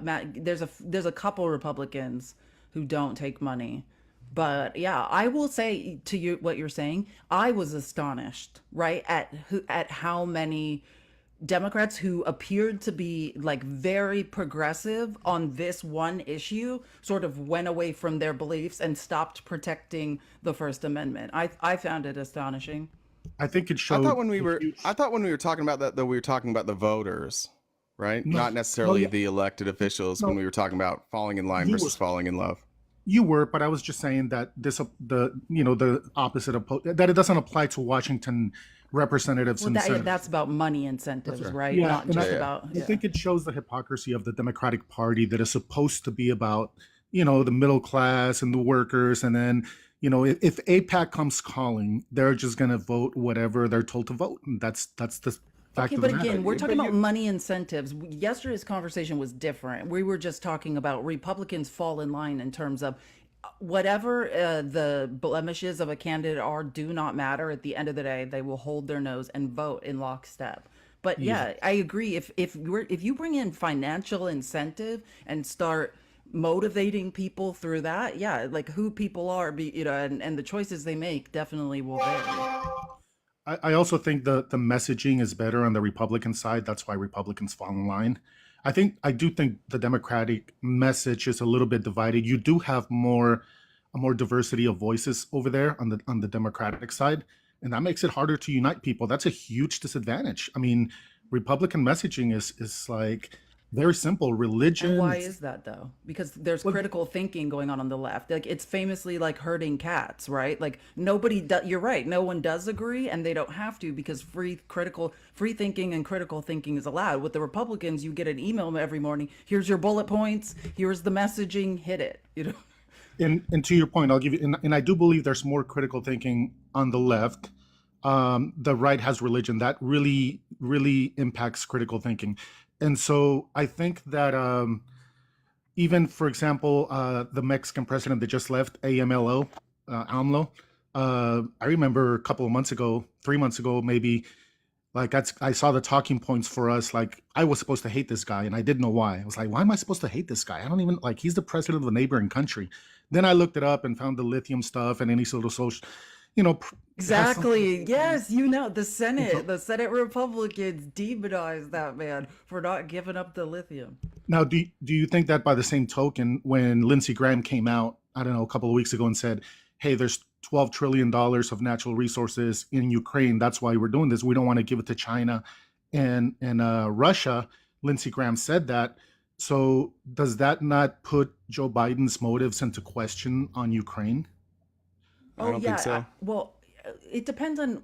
I just want to say, like, yeah, I don't ascribe, or I think there's nuance. Like, do I think like, nothing the American government is up to, especially in terms of forward military positions, is altruistic, in my opinion, right? Like, it has to do with preserving the global supply chain, economic stability, like the markets, like what you're saying, location of natural resources. I think all of these are factors. Like, yeah, I think anyone who's saying we are just doing this because it's the right thing to do and we're Americans and we do the right thing needs to probably, leave the country and take some history classes. I Yeah. don't think that, but Well, but what he said on the $12 trillion in assets is he didn't say like we're going to get it. He said we don't want that to go to China and Russia, that's right? correct. He's just saying like, yeah, Ukraine should be able to keep their assets. Still part of the Yeah, motivation. yeah. Still part of the Well, yeah, but I motivation. think sovereignty is like the ultimate motivation, and that would be included in sovereignty, right? That like the resources in your country are yours to do with what you see fit. Yeah, that's correct. But if both stories had come out at the same Both can time, be true, I think. yeah, both can be true. But because one of them came out just recently with Lindsey Graham saying it, or at least as far as I can remember, then it makes it seem like, oh, they were hiding something. There's another motivation, and then it makes me think that that second one is more important. Why do you think they're hiding But something? they weren't Why, hiding why it. does that Everybody statement make knows you think they're Ukraine's the hiding it? breadbasket of Europe. Like, Ukraine has a it's strategically placed for shipping. Like, if people don't know that, it's not because it's being hid. It's because maybe there needs to be more research done. Yeah. If it had been spoken about in the very beginning, like these are the reasons why, and if that had been included, I think it would have been less. It seems disingenuous now, but that's okay. I think you're right about foreign policy. It's a different animal than say domestic economic issues and stuff. But I'll say, It is interesting coming from Lindsey Graham, like the very person who who's also saying that what Hunter Biden did by taking money from Ukraine and working on energy and natural gas, like that was somehow illegal, and now he's advocating that U.S. businesses become business partners with them, and that would be a great thing. That seems a little I off think to me. Lindsey Graham was trying to appeal to the Republican Party in a different way, right? To Lindsey get Graham is yeah. extremely pro-Ukraine, and that are being like, let's help Zelensky. God, people are tired of hearing it from Lindsey Graham. So he's trying to come at it like, okay, well, you guys are always saying that China is taking over the world, and this is my opinion on China's foreign policy, right? Like, do you know, older than chess, like the most ancient board game is called Go. It's a Chinese game, and the point of like chess, which is very how the American government and military work, right? It's very militaristic minded, and it's about defeat. But Go is about taking up space. And if you look at China's foreign policy, like when I lived in South America, like one of the most shocking things, and the same things going on in Africa, is they're just taking up space, right? They're not doing coups like America. They're just buying up real estate. Like there's whole cities in South America. Everything is in Chinese, right? You would think that you're in China because they take up space until there's no space left. And that's how you win a game of Go. And that's what China seems to be doing. And I think that is foreign policy. Like what Lindsey Graham is talking about is the concern that China is taking up space and resources all around the world, and we need to be mindful of that and trying to appeal to Republicans from that mindset, which Republicans are very competitive in that way, especially with China. So, I mean, I think he was just following a line of logic and trying to see if it landed. yeah. And as far as buying land, I don't know if you heard, but in 2023, I believe it was, 44% of single family homes were purchased by private equity of the ones that were sold. And so why aren't Democrats like making a huge deal out of that? Because Mexico's new president has already said, because they have a supermajority, they're going to change their constitution and they're going to limit the amount of homes is one of the things they want to do that you can own, so that private equity doesn't turn us into a nation of renters. So it seems to me like maybe it's like you said, it's about the money. Democrats would be That's a like, fair criticism, by the way, and I think it's an important criticism. I agree. And we have common ground there. I mean, we try and talk about that as much as we can, but yeah, there are still way too many moderate Democrats that are basically just Republicans, except for they're like more liberal on some social issues. But they're going to protect those corporations. I agree with you, and those people need to go. I would love to get those people out of the party. It's probably one of my biggest criticisms of Joe Biden is like this crisis that we have right now about housing is probably a much bigger deal than the crisis at the border, and yet we hear nothing about it. yeah, From it's him. not a bigger issue. So Well, and I think it is like he's talked about it. I've heard, but I go out of my way to listen to know these things. He's talked about the housing crisis. I know he's aware of it. There have been congressional hearings about it, but this is where Joe Biden is failing, in my opinion. Right? Is the messaging, right? Like if he that's a was big one. the communicator that he used to be, and could get out there and like pound these messages in, that could have been something he mentioned at the debate, because everyone's concerned about housing. Like that is the fail, like that is where he's falling short, like the messaging. But this might interest you. Like there's a lot of great ideas on the progressive Democratic side about the housing crisis. One is, how do we stop the stop corporations from buying up houses, like you're saying. But the other is the interesting shift since the pandemic of commercial real estate and what's happened, right? It's the market's tanking, it's barren, because we realized telework is more successful in a lot of ways. It's doing better. It's more cost effective for companies. So there's all this empty commercial real estate space. And like, could that solve the housing crisis? Like, how do we look at that? Like, these are things we need to be talking about louder, because these are the things that Americans care about. So I really enjoy this conversation. I'm glad you brought it up. I don't think there's room within capitalism to fix that, honestly. I may sound pessimistic, but with this Supreme Court, there's no way. Amen. I think that one other thing about the Supreme Court, why do we only have 9? Shouldn't we have like the 13. population's like 350 million, and we've had 9 since the population was like what, 60 million or something like that. So even if you just go by that, we should have like 50 of them, because if we had 9 back then, I think there used to be 10 and then they reduced it to 9. If I thought the Democrats were really serious about, I think when we went to 9, wasn't it to reflect the amount of appellate courts we had, and now we have 13. So at the very least, it should be 13. yeah, Right? you're probably right. I know there used to be 10. I read somewhere, if it's accurate, then they reduced it to 9, but I don't remember the reason. But my point is, I think if the Democrats were if I felt they were more serious about what they're supposed to stand for, like the middle class and the working class, and I also think it's important, to have, welfare to prop up the ones that need it, because it also helps the economy. Like I don't care about lazy people abusing it. They spend every dollar and it creates a job for the middle class, which I'm in. And so if the Democrats were I don't think the Democrats are serious about corporate welfare. I don't think they're serious about fixing the housing crisis, and I don't think they're serious about the Supreme Court and the issues with just having 9. They can barely hear any cases, and so I don't think the Democrats are serious about term limits. I don't think they're serious about age limits in terms of retiring out of politics like commercial pilots do.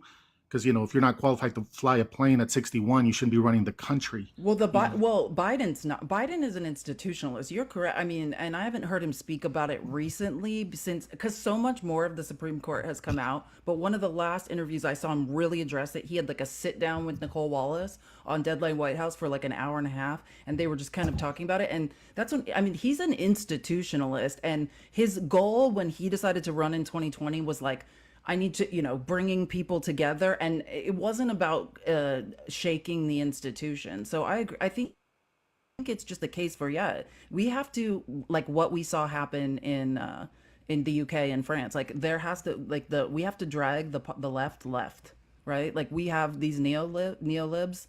Like they proliferate the status quo, like, and just, let's come together and things can just stay the same, right? And appeasement almost. When the Democrats have power, I think we gauge in appeasement with the Republicans instead of affecting change. And I do agree, like that needs to change. Yeah, Democrats definitely moved right. I heard an interview with Chomsky, I think is his last name, Noam and Chomsky, yeah.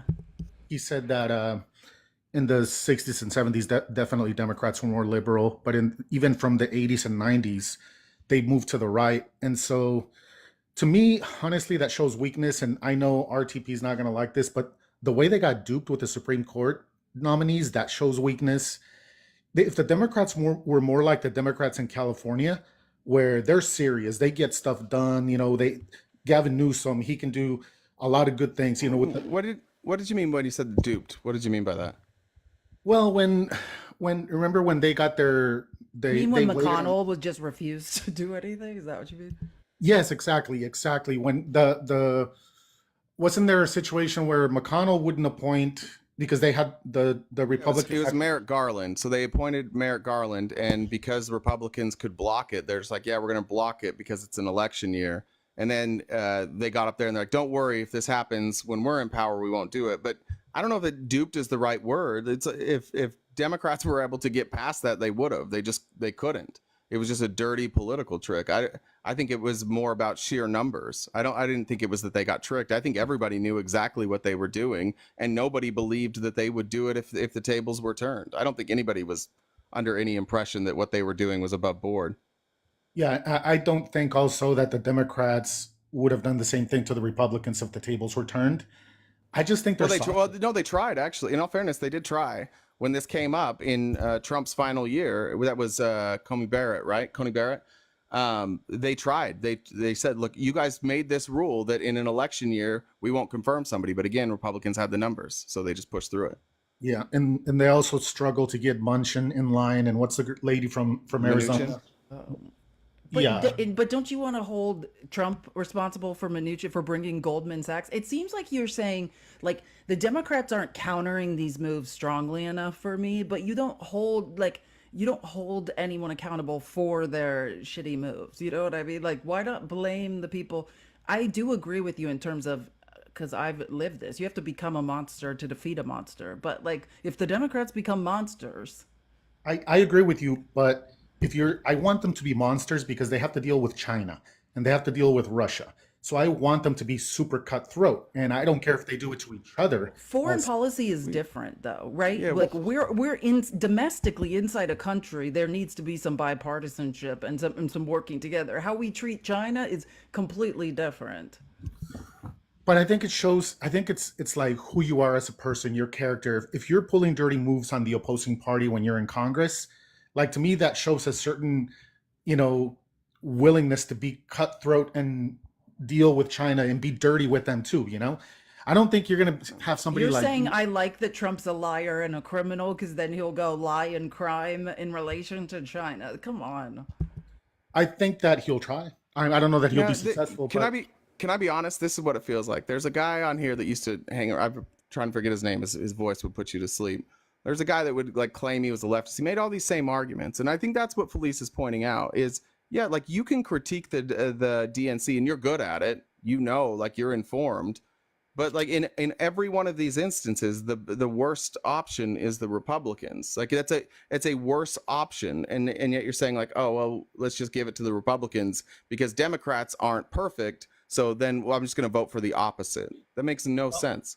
You're it not makes blaming the person that's making messes. Like we have to be change happens in a bipartisan way because we need 60 votes in the Senate. Like we have to work together. The Republicans are actively, this is the least successful Congress of all time, the 118th Congress. They've done nothing. The Republicans see compromise as a fail. And we need to hold them accountable for that because the only way we progress is in a bipartisan manner.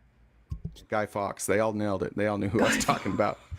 Oh yeah. Yeah, Where like is I he? guess that would be the criticism here. I mean, we can agree with you, but isn't the most sensible solution to all of this is to vote for more progressive candidates? How is the solution to vote for Republicans? I think that for me, it's a matter of trust personally, because at least I know the Republicans. I know who they are. They Doesn't make reveal. any Come sense. on. It Come doesn't make on. any Oh, I sense. know I'm going to be defrauded. I know No. I'm going to be lied to. But- I know they're going to be corrupt. I know they're going to steal money. And so, great. That does not make sense.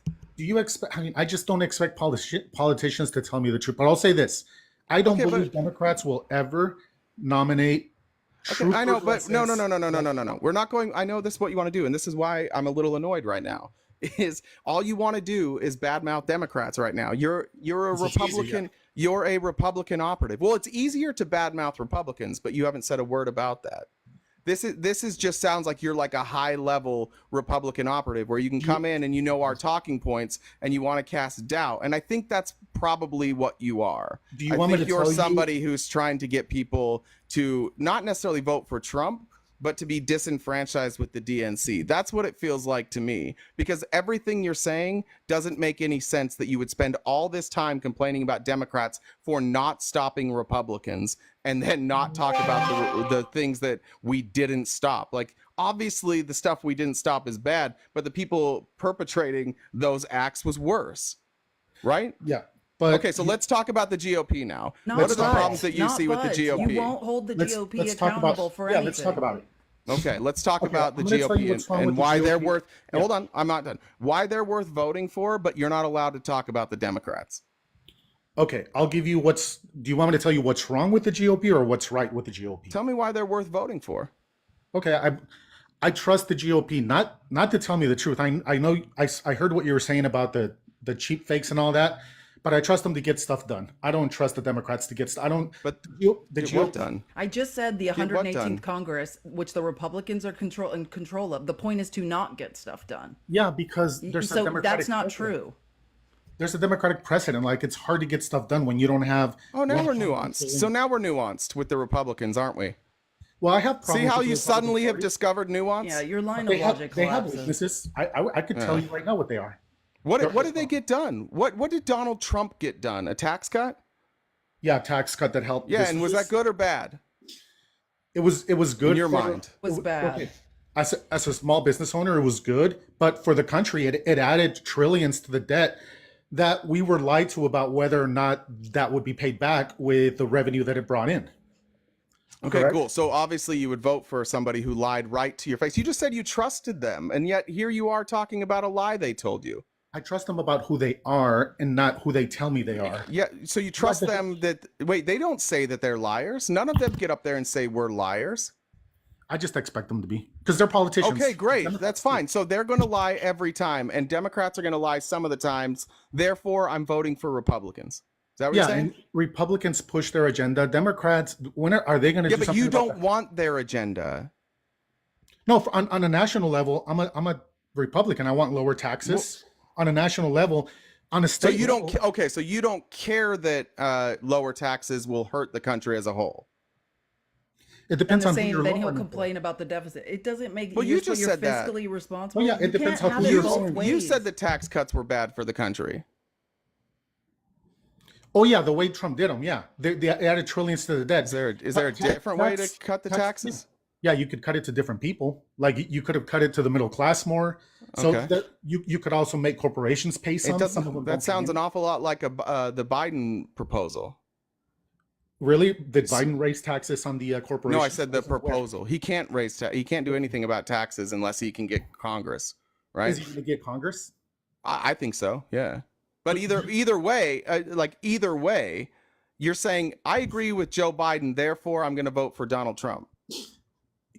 Honestly, this conversation has made me rethink. I might switch to Biden because you pointed out some weaknesses in the way my philosophy in state politics versus national politics.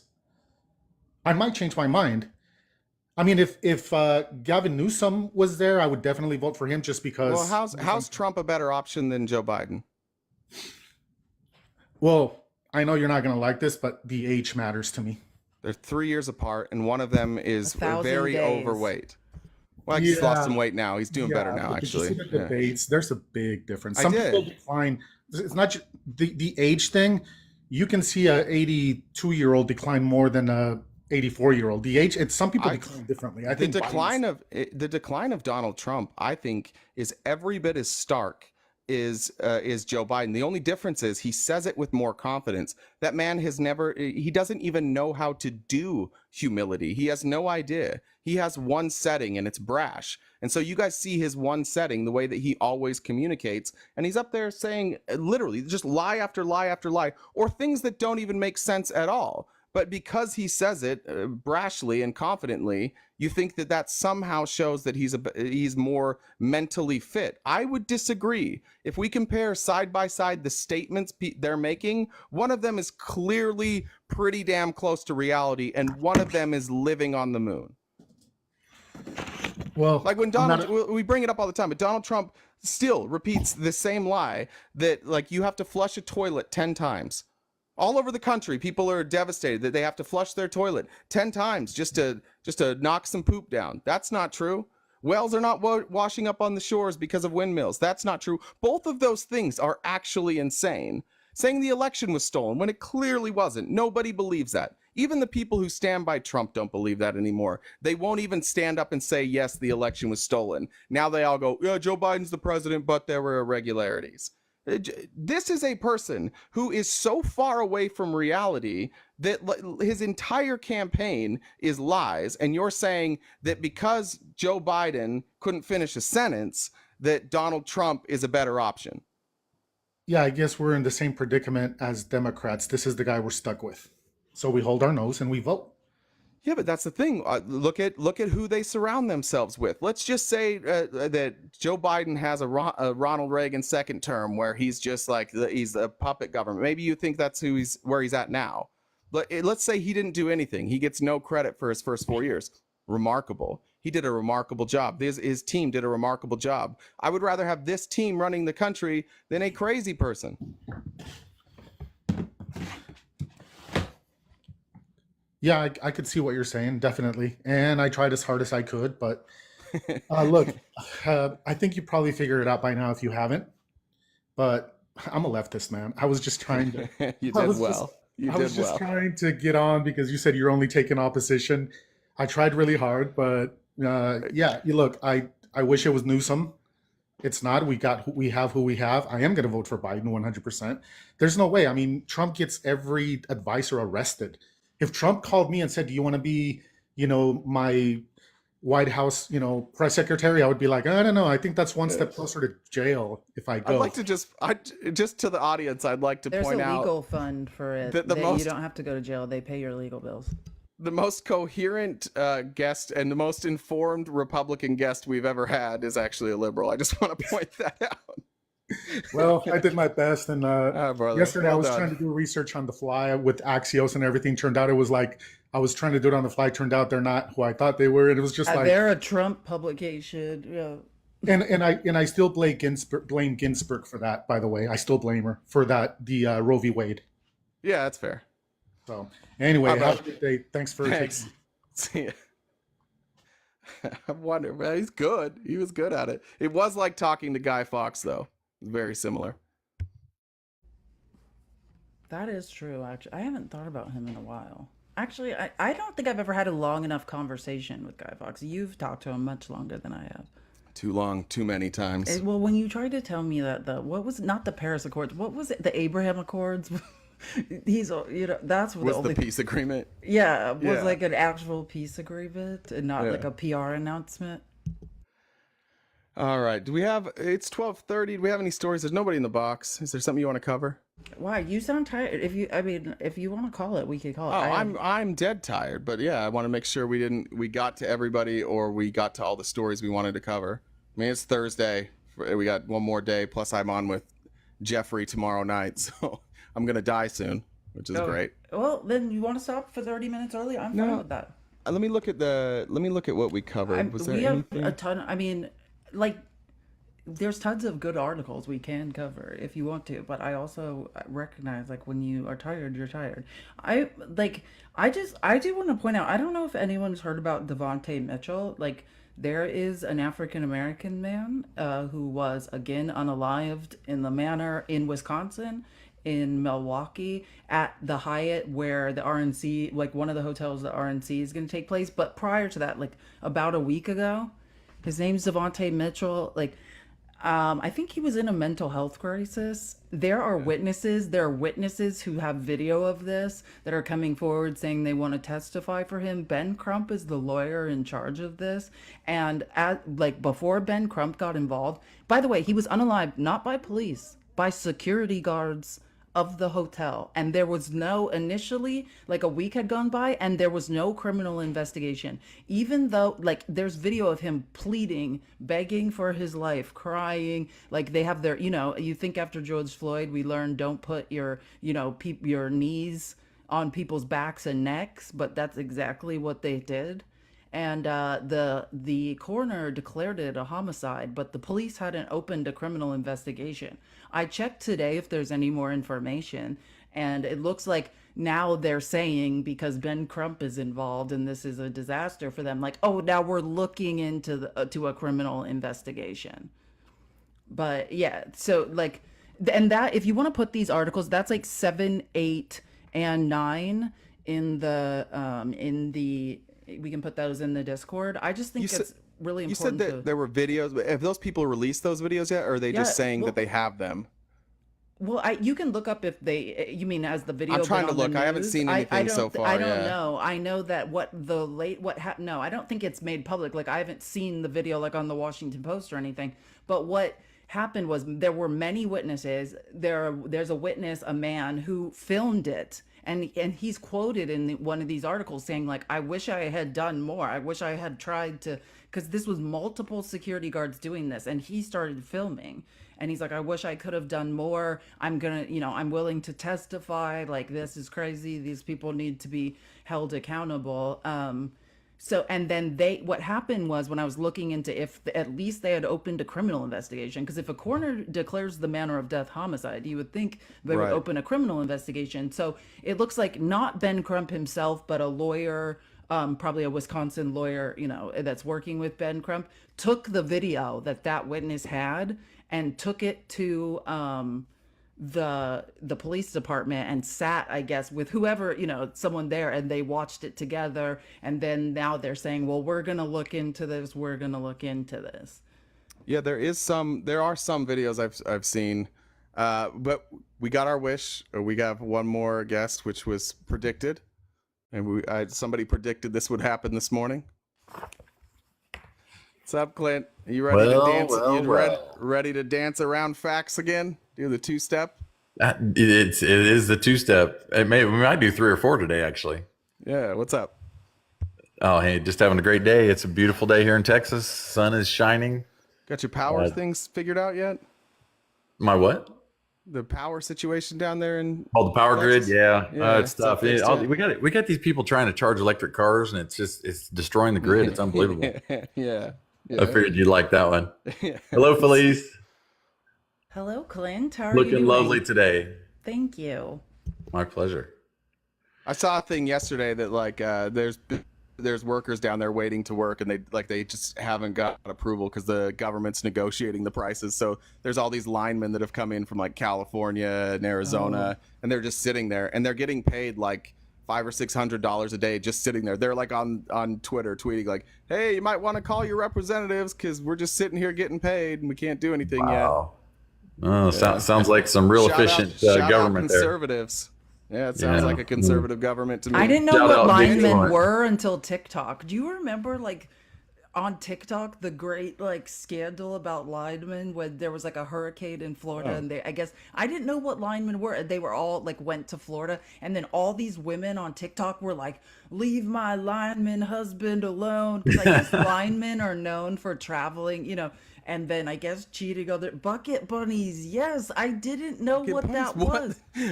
This is the whole thing. Chat, you guys remember this? This went on TikTok for like weeks and weeks and weeks. Look up like I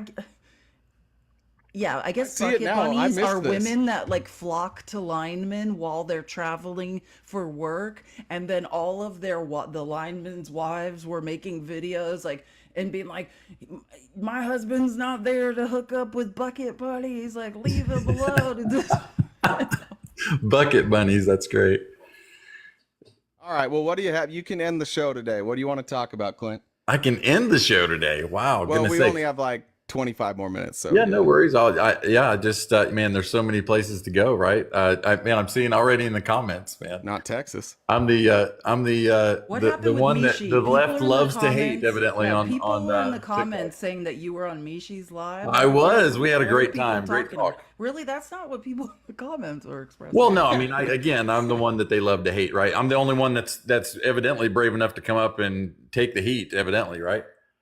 Well, I think like regular people at some point would get tired of just like losing round after round after round, and I think that's one of the things that's great about you. You know, don't got any quit in you. No, it's just it's like Rocky, man. You just keep moving forward. Rocky had a few wins though. You're on a losing streak, my friend. I guess with the judge's opinion, right? I guess. Yeah. I haven't been knocked out. Evidently, I haven't been knocked out. I just keep coming. You're Nate Diaz, and nobody can knock you out. Doesn't matter. You can hit them. You can hit them with every punch, and they're just not going to go down. They just keep coming back. That's the just keep coming. I like that you're a competitor. I like. Yeah, hey, look, I'm the cockroach. I'll be here forever. You probably would do really well at church. Yeah, not so much, man. You would. The hypocrisy bothers me a lot, honestly. If I could interest you in being a Mormon, you'd be great. You just close your eyes and keep marching forward. You know what, man?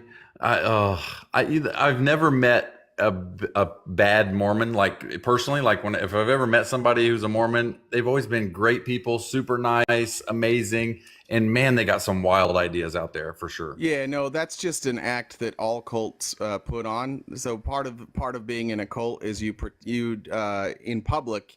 You don't show who you really are. Right. Wear the mask. Same with MAGA, right? Like MAGA pretends that this isn't like a white nationalist movement that hates trans people and wants forced birth. But like privately, every time we see their messages, that's who they are. You know what I mean? That's just how cults operate. Yeah. Yeah. I don't know that that's going to be actually on the platform, but yeah, I understand what you're saying. Yeah, I know. That's the point. They're going to lie and they're not going to put it on the platform, and then they're going to do it. Oh no, right? Clint! The Republican platform literally said there's a whole chapter on keep men out of women's sports. Yeah. You would Did love you read Clint. it? Made well, me no, we think of you had when I that read conversation. We had that conversation. Yeah, that was we don't need to Agenda backtrack. 47. No, but I'm they saying talked like about the that all night. Republican, well, outside of like the Republican platform just came out on Monday, and Yeah. like it is literally just in black and white. Well, about what, like biological men and women's sports and all that kind of Yeah, stuff. disenfranchising the trans community. Yeah, I understand. Yeah, obviously there's a lot of opinions surrounding that for sure. Yeah, but only some of the opinions dehumanize trans people. Oh goodness, I don't want to dehumanize anybody at all. Well, I'm for everybody. I just think when you say that people girls don't should have be equal, safe. When you say that certain people don't have equal rights, that's dehumanizing, right? Or You're saying you say, for instance, that overweight people shouldn't be insured. Not in your. I didn't say that now, Felice. Don't be twisting me now. Clint, I didn't say overweight people should be insured. Responsibility. No, I don't want to pay. Clint. I said a private insurance company should be able to underwrite their insurance and price it accordingly. That's true. They shouldn't be forced to take on everybody. It's true that you think that. If it's a private company, oh, by the way, just like TikTok can decide what words are okay and not okay. They're a private company, right? Yeah, except for it wasn't okay to do that. We got rid of that where you couldn't be rejected for pre-existing conditions. And then guess what you guys did? You're like, fuck people who are sick. We got to switch that back. So the issue is remember when you guys were about people's health, but then you're like, we should get rid of pre-existing condition rules for these insurance companies. Remember that? I don't think we should have it both ways. If that's going to be the way it is, then you should be able to opt out of that system. You shouldn't be forced to have insurance. If in fact you're going to have to pay for or share the expenses to have insurance who have pre-existing conditions. You can pay the fine. You're not forced to have it. Okay, there you go. Fine. Why? So then at the point of a gun, you're going to find me. Yeah. Okay. That's how. Yeah. That's how I disagree with that. So just all taxes then. We have a fundamental disagreement about that. Do you think all taxes should be abolished? Oh man, I think the system is just totally unenforceable and completely and totally unfair. But that wasn't the question I asked, right? Well, I mean, I think, I mean, I'm not an anti-tax absolutist, but I think that there's definitely a lot of room for improvement, as you would agree. But everything would fall under that, right? Because all of that is coercive by nature, right? All taxation is eventually, under your definition, going to come at the point of a pew pew, right? Yeah. Okay. Force of the government, for sure. So Felice was right then. Like you don't care. This isn't a principle of yours. It's a principle that you hold sometimes when you have different ideas. You're not a principled person. That's like the war on some drugs, right? Not the war on all drugs. Well, I'm actually in favor of drug, like people being able to do whatever drugs they want. You're a libertarian. I love it. Yeah, libertarians are from the left. It's just that then it got bastardized by white nationalists. Okay, well, I would consider myself like ideologically, if I like ideally, I would be like a libertarian socialist. Okay, so let's agree then. I'm a libertarian capitalist. Here we go. I guess we have some things in common, evidently. Correct. Yeah, I believe that the people should have the power. You believe that the people with the most money should have the power. I don't agree with that. We the people. I'm for we the people. Wait, hold on. Libertarian capitalist. Who has, in a capitalist society, who has the most power? In a capitalist society, who has the most power? Yeah. I guess the person who has the most money can buy the most votes, which is what's going on now. Monopoly of power. So thank you for proving my point. Yeah, no, you're right. For me, I think the people should have the power, and you think the people with the money should have the power. No, I don't think that. I'm telling you the way it is. Yeah, but that's what you said. You're a libertarian capitalist, which would mean that you think that the people with the money should have the power. Au contraire, mon frere. What I'm saying is I don't think those people that have the money should be able to buy the votes. That's what I'm saying. They can have the money, but they shouldn't be able to influence the government. I didn't ask about votes. I said power.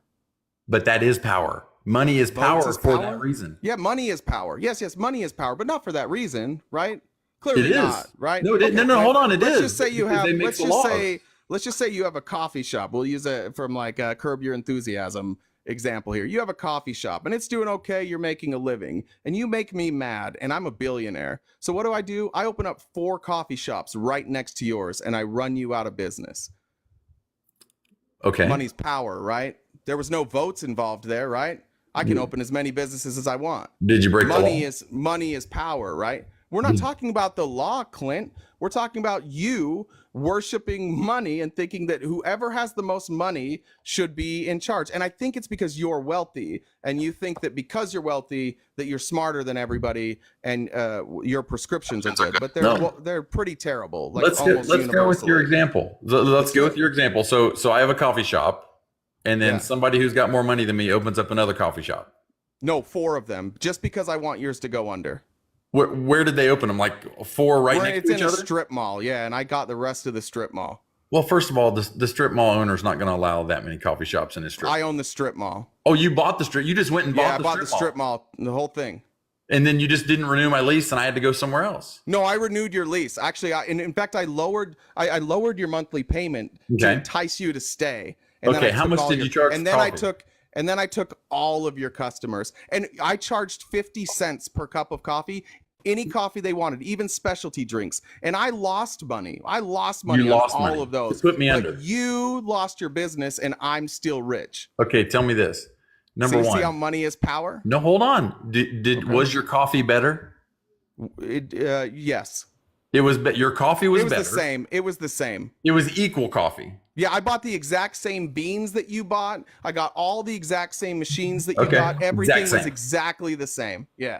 But mine was 50 cents. Do your employees treat the customers the same as my employees? Exactly the same. Everything's the same. Exactly. We got clone employees. Okay. Yeah, we took your handbook, everything. So here's the way free market capitalism works. If you're charging half the amount for the cup of coffee, then your business is going to last as long as it can. As long as you want to keep losing money, you can. Yeah, you're and I just free wanted to lose money. Yeah, and I just wanted to do that long enough to ruin your life. And so then after my life's ruined and I have nothing left, then after I buy your house. So here's the cool part. Well, now you bought my house too. Okay. So now your house is getting foreclosed on. So I buy your house, and then I say you can stay there, but you just have to pay me rent. Now I have to rent. Now you're jacking my rent up. Now you don't have any net worth. You don't have a coffee shop anymore. Okay. And I'm making money off of you living in your house. Okay. Money is power. Okay. So then what do I do? Nothing. What can you do? Do I unalive myself or do I keep moving forward? Well, that's up to you, but you can't do shit to me because I got all the money. That's fine. So I got to go somewhere else. Yeah, this I gotta is open your up. I got to fight hard Yeah. to get somebody else to invest some money so that I can capital. I need some capitalist to believe in me and my vision enough to open up another coffee shop across town. And imagine going to the bank and being like, "Hey, I know my last coffee business failed, but it's not my fault." And here's what happened. And then I have all the money, and so I just call all the banks. I'm like, "Hey, just so you know, there's this guy going around telling people that like I screwed him over. He's lying, and I have relationships with all these banks, and so you're not getting a loan now." So then I'm like, "Now what should we do? You can't afford your rent. You know what you're doing? You're running my coffee shop now. There you go. Work Now for me. You work for me. Can I come be a manager at your coffee shop? Assistant to the manager. That's your job. Yeah. And I bet I won't make as much money if I would have made when I had my own coffee shop. Way less, but it'll be just enough to pay me rent. But wait, if it's in California, I get paid $20 an hour, right? I'm good. Yeah, well, if it's in California, yeah, you get $20 an hour. This isn't anarcho-capitalist, like capitalist hypothetical. No, listen, Felice, we're just playing. But honestly, no, I'm not playing. No, I'm not playing. Capitalism is it's a full contact sport, man. And there was a reason for that. The reason I did this is because your ideology is stupid. And just with a quick example, I can show you how stupid your ideology is. But it's not stupid. That's life. No, it is. That's life, though, man. That's life under capitalism. And so we would like capitalism to be checked and to be regulated so that that's not life. And okay, so what should the government do about you? In that scenario, what should the government do about you in that scenario? Oh, they should. Yeah. Well, one, I shouldn't ever be able to obtain obscene amounts of wealth where I can just when I can just do that. Two, the government should incentivize businesses to treat their employees better. So if I wanted to keep my business open or pay a bunch of taxes, they could say like at a certain percentage you're paying 90%, or you can pay your employees more. But you're not telling me what the government should do to restrict you from trying to put me out of business by charging 50 cents for your coffee while I charge $1. I certainly am not saying that. Okay, so what? But no, you're saying that capitalism should be checked. No, I said money is power. What should they do to you? Yeah, but that whole example was because you said money is power because it buys votes, and I was showing you that there were no votes involved, and I ruined your life. That was the conversation we were having. Okay, I don't know if you remember. I got it. But I thought we were having a political conversation, and the truth is that money does buy votes. It buys politicians, and we all know it.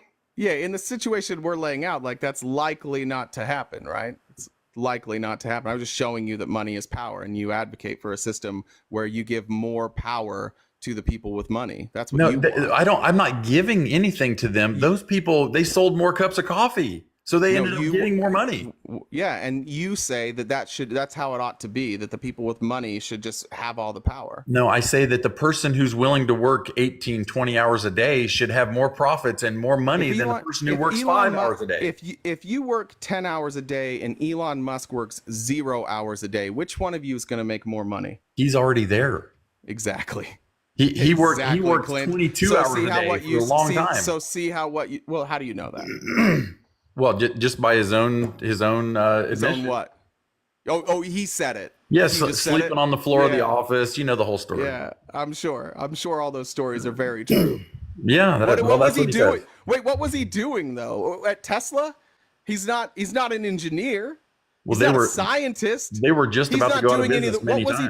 What was he doing? Why was he sleeping on the floor? What was he doing? Solving problems one at a time. What kind of problems? What kind of problems was he solving? Producing an automobile is not easy to do. I didn't say. I asked you what problems he was solving, and you just told me that producing automobiles is not easy. No, I'm saying there was hundreds of problems, and they had to handle them one after another. But what did he do that made him work 22 hours a day? I'm sure there was a whole lot of meeting. There's a whole lot of meeting with really smart people. See, this is the problem. You don't actually know the answers to these questions. You just think that the system's good. And again, you only think it's good because you have money.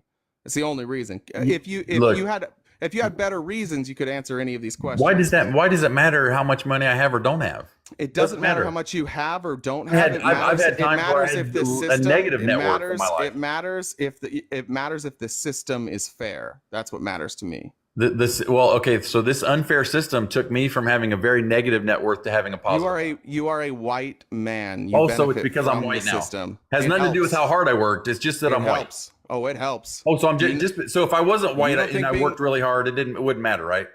Correct. So If people you worked, of yeah, if you color, worked, yes, doesn't Clint, matter if how you hard they worked- work. Yeah, Clint, if you worked hard and you achieved something and you weren't white, then no, you would not benefit from being white.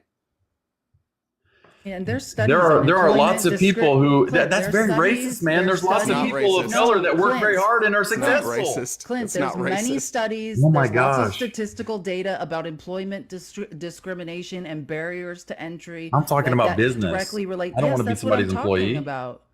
Yeah, that's what we're talking about. But Clint, like the reason I know this is you're not that bright and you have a lot of money. And you're on TikTok all the time, so I don't think you work as hard as you say you do.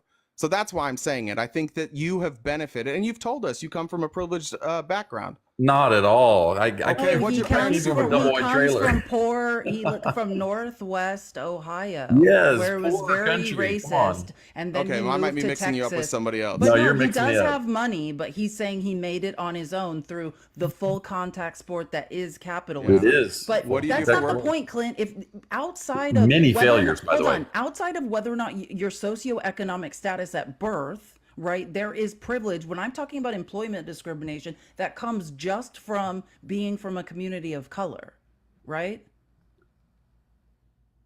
Yeah, It's not. look. So I grant you that you made your own money, but I'm Yes. saying there is privilege in the workforce outside of whether and how much money you entered it with. Listen, there are people in my industry that have way more money than I do, that have way more melanin than I do. That's not relevant. There's people Has nothing that to do with what I said. there's people in our industry that make more than we do, and I still benefit from the fact that I'm white. Like I still benefit from that. It's not that hard How? to just admit that. How? I wouldn't care what shade of melanin you were, I'd still talk to you. Nobody comes up here and shouts racial slurs at me. Nobody judges my hairdo. Oh my and calls- gosh, I get and called calls white me- supremacist and every day calls on me here. well, you are. That's Oh, why you get called. there you that. go. Yeah, yeah. It's because of this. You don't understand these simple things, right? Like if I put my hair in braids, nobody's gonna call me a thug, right? If I would. speak. What you would?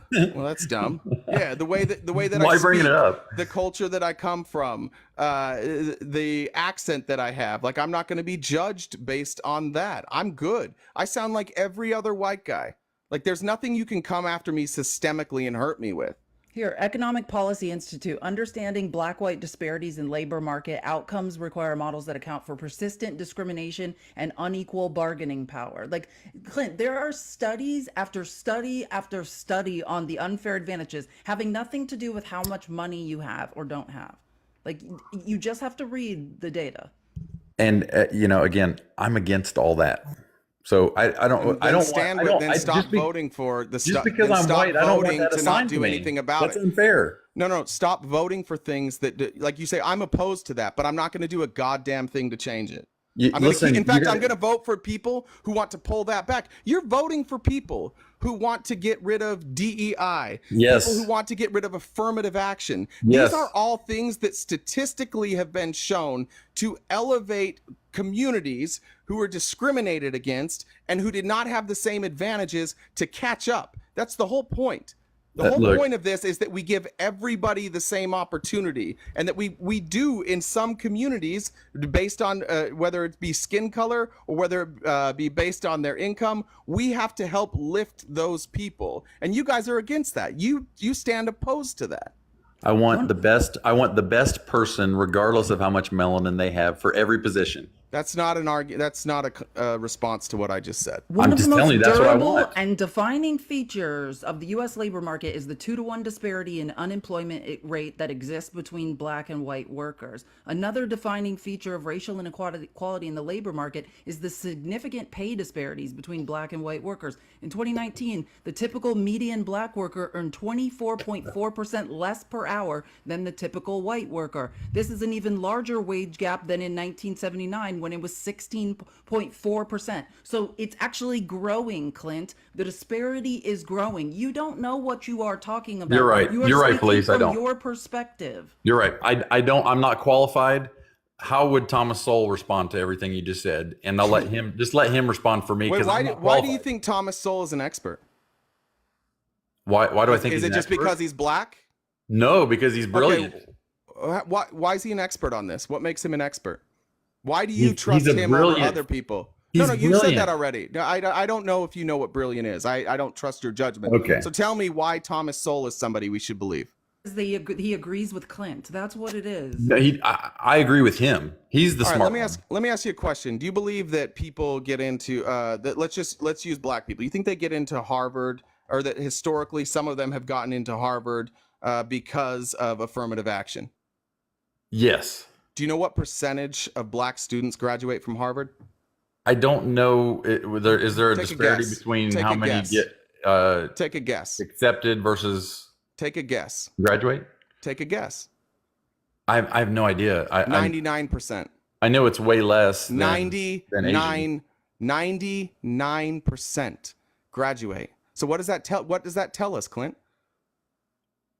99%. That tells us graduate? tells us that black people were always able to go to Harvard, but because of where they come from, because of the schools that they come from, because of their lack of privilege, they were not accepted into Harvard. I agree. Affirmative action has they're been a leftist, proven, racist university. I Affirmative agree. action has proven one thing, that racists won't let people in because of their race, and they have to be forced to let people in. And until you undo racism, which isn't going to happen anytime soon, then we have to protect everybody, which is what affirmative action is. Oh boy, get ready. Get ready.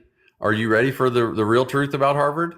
Please don't hype all your shit up like it's going to be good. No. This Is disappointing every really time. Good. Are you going to be? It better have something to do Are you with going what to I said. defend this leftist, racist university? No. What am I talking about right now, restricting Clint? Asian What am I students? talking? No, Are what you am I going talking? to talk about that? Shut up, Clint. We're not talking about that. We're not going to talk about this- Asian students? You can change the subject when you've addressed what I just said. Are Asian students You can change restricted? the subject, Clint, when you address what I just said. Okay, what? Is that not proof that affirmative action not only works but was necessary? I think it's absolutely necessary against a leftist, racist university like Harvard. You're right. You are such a whiny, like shape-shifting bitch. You will not answer a single question. And I this said is I why agreed with you. No, you didn't. No, you didn't. You actually said something really stupid. And this is what I'm saying, Clint, and I'll say it for like the millionth time. You're not Harvard is not wealthy leftist. because you're smart. You're remarkably dumb. You're just very confident. But you have no idea what you're talking about almost ever. I think you're mad because you used to be me. Why would I be mad because I chose to be someone else? Yeah, I know who you are. Yeah, you do. 'cause I know you used to be me. exactly who you are. And I know that you are scared. And that you yes. know damn well internally that you have what you have because it was given to you, which is why you're so against immigrants, which is why you're so against DEI, which is why you're so against affirmative action, which is why you were against CRT, which is why you probably got real mad at Colin Kaepernick for taking a knee. It's because you have a privileged position and you know you're not smart enough to be like at that level, and you don't want any competition. And so all these people that are showing up that want to compete and have the American dream, you don't want them to have that. It's because you're low confidence, low information, but you hide it behind this arrogance. This is arrogance. What you have is arrogance. You have no information and all the confidence in the world. So if you had being in support of information Asian and you were students is arrogant. confident, it would make sense. But you don't ever get anything right, and you show up every day confident. You're just scared. That's all this is, Clint. You're just scared. What Toughen am I up, buddy. scared of, You gotta man? toughen up. What's wrong with supporting Asian students? They're being discriminated against. This is why. See, you can't even answer What's a wrong single with it? question. See, you want to keep going back to that. But you don't want to address it. This is why I'm Why saying. Why can't you because just say you're Harvard trying was to wrong? change the subject. Why Clint. can't you just say Harvard was wrong about it? When you try and change the subject, it's Okay. because you're low information, All which right. is what At least you're doing. can you say that Harvard was wrong about Well, I'll restricting say- Asian yeah. students? No. Disproportionately? No, you're not changing the subject. You can leave or you can Oh, answer these goodness. questions. Which one do you want to do? You want to leave or answer the questions? No, I'll be happy to answer your questions and have you completely and totally disregard the Asian Great. students. So when we talked, I'll so when address we that after if you Thank would you, like. Felice. Yeah. So when we talk about affirmative action, does the data not show that not only was it needed, but it is proven useful?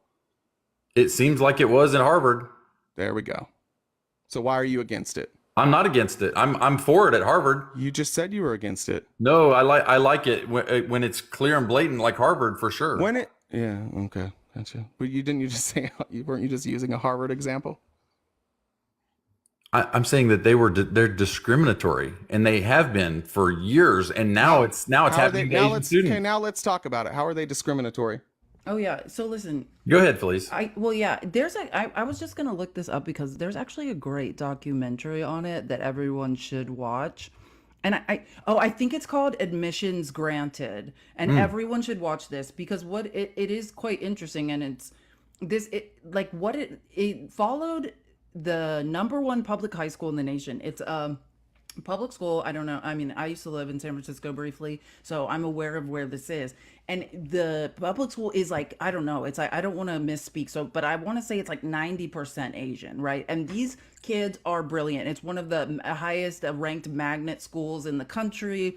These kids have and they have weighted GPAs. Like I was in the International Black Baccalaureate program. So I was in a similarly very competitive environment like this where kids are in all weighted classes. They have like 5.0 GPAs. And it talks about, and university admissions and how Asian kids who are brilliant are disproportionately discriminated against, and like the universities really don't have a reason for it.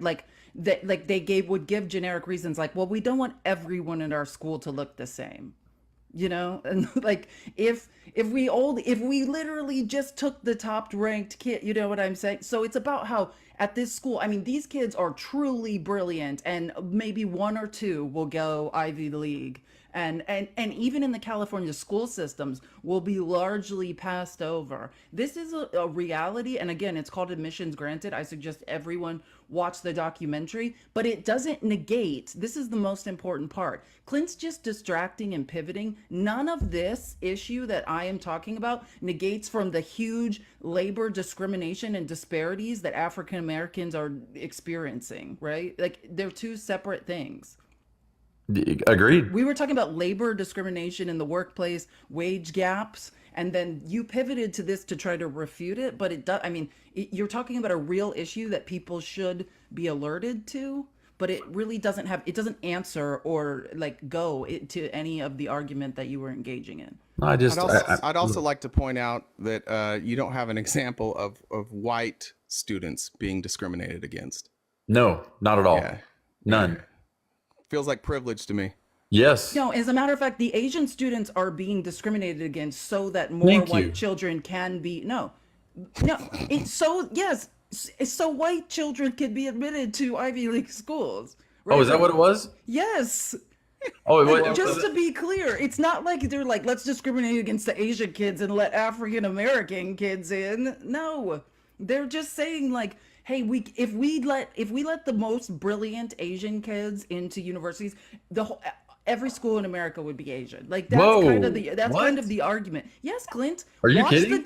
Yes, Clint. Watch the documentary Admissions Granted. It's showing that literally the most brilliant kids if you look by race, right, and the stack ranks at these schools, right. Again, this documentary is about the number one public school in the country, which is largely Asian. It's a largely Asian population. They have the grades, they have every extracurricular, and still don't get in. Clint, it's about being discriminated against in lieu of Caucasian children. It's the same thing. Okay, fine. So first of all, is it racist to recognize that they're overall, it seems that they're smarter? Is that racist? Well, it's smarter. This is the other problem that we have more academic performance, better academic performance. Maybe better academic performance. But we're talking about one school right now, right? And just the fact that they happen to be Asian now, like this, it tells a lot about your mindset. Like, why was the credit not given to the parents or the school or the organization? You went right to eugenics. Yeah, you went right to race. That's not what the point is. This is about one of the best schools in America, and you went to race. No. Now you're changing the issue. I'm talking What about did you say college then? admissions, not high schools. But College we're admissions. talking about this, right? You said what Yeah, are you talking that's about? what Age? You admissions said granted is about. It's about brilliant Asian kids at the #1 public school that's it's a school in San Francisco in a predominantly Asian area. Most of these kids are Asian. They have weighted GPA scores like 4.9 and up, all the extracurricular requirements, and not just aren't getting into Ivy League, but are getting passed over in California schools. Crazy. That's crazy. Yes. And It California is. is That's why I supposed to be think everyone progressive. should watch the documentary. How is California progressive if that's going on? You're just oh pivoting my again. God, Like you're it's so just, dumb, Clint. No, Just I'm just saying, like, that's totally out honestly, there. no, Clint. The problem that you have is you listen for something that you can like point at liberals being wrong about. What the fuck are you talking Called about? hypocrisy, man. That's all you do is point out hypocrisy on the Clint, right. Clint, this school is in California. Yes.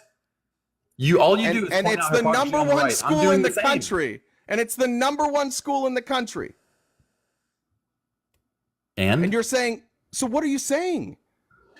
Felice said that they were being denied entry to state schools in California. Correct. Even though they're the top students. So they have the top students, right? And then they also have to make sure that they want to have different students, right? Why? They don't Why want different? everybody Why to different? come from because Why? they don't because diversity is strength. No, why? And I'm explaining. You want the best. No, that's Regardless what I'm of color. This is what now you got to be quiet long enough to hear this, okay? Diversity is strength, and your grades do not mean that you're the best, right? Your grades just mean like you got better grades at what you were doing. Does that necessarily prepare you to be a better college student? Does that necessarily make you better prepared to enter the workforce? No. Does that necessarily? What about places? What if these students like their school doesn't have a lot of like creative arts, and your school you have a creative arts program that you want to sustain? How do you decide then? There's different people are going into different fields of study. So sometimes the GPA might matter. Sometimes it might not. Sometimes your extracurriculars might matter more than the GPA. It's called nuance. You think everything should just be like, I'm number one, the top 50 kids in the country go to Harvard, the next 50 go to Yale, the next 50 go to Princeton. That's not real life, man. You're a business owner. You don't only hire hold on. like I gotta correct something. the person with the best grades. The documentary I'm talking about, sorry, it's not admissions granted. It's called Try Harder. Okay, so I just want to make sure to watch the movie that I'm talking about, and I'm pretty sure I saw it on Netflix. It's called Try Harder, right? It's yeah, so it strikes okay, so to celebrate high achieving students in one of America's competitive high schools while raising thorny questions about the competing that happens there. Yeah, it's called Lowell High School in San Francisco. It's a STEM school. It's often children of first generation immigrants and like the stereotypical tiger mom. And it concentrates on 5 teens achieving a cross section of the student body. 3 of them are Asian American, 1 is white, and 1 is the daughter of a black woman and a long absent white father. Through them, the movie talks about the issues of race in the college admission game, how some schools view Asian students as robotic test-taking machines, or how the biracial girl, Rachel, hears casually racist comments from her rival classmates. It's a great overall picture of like what students are facing. I highly recommend it, but I just got the name wrong. It's called Try Harder. Here's I've got NBC News here from 2023, April 2023.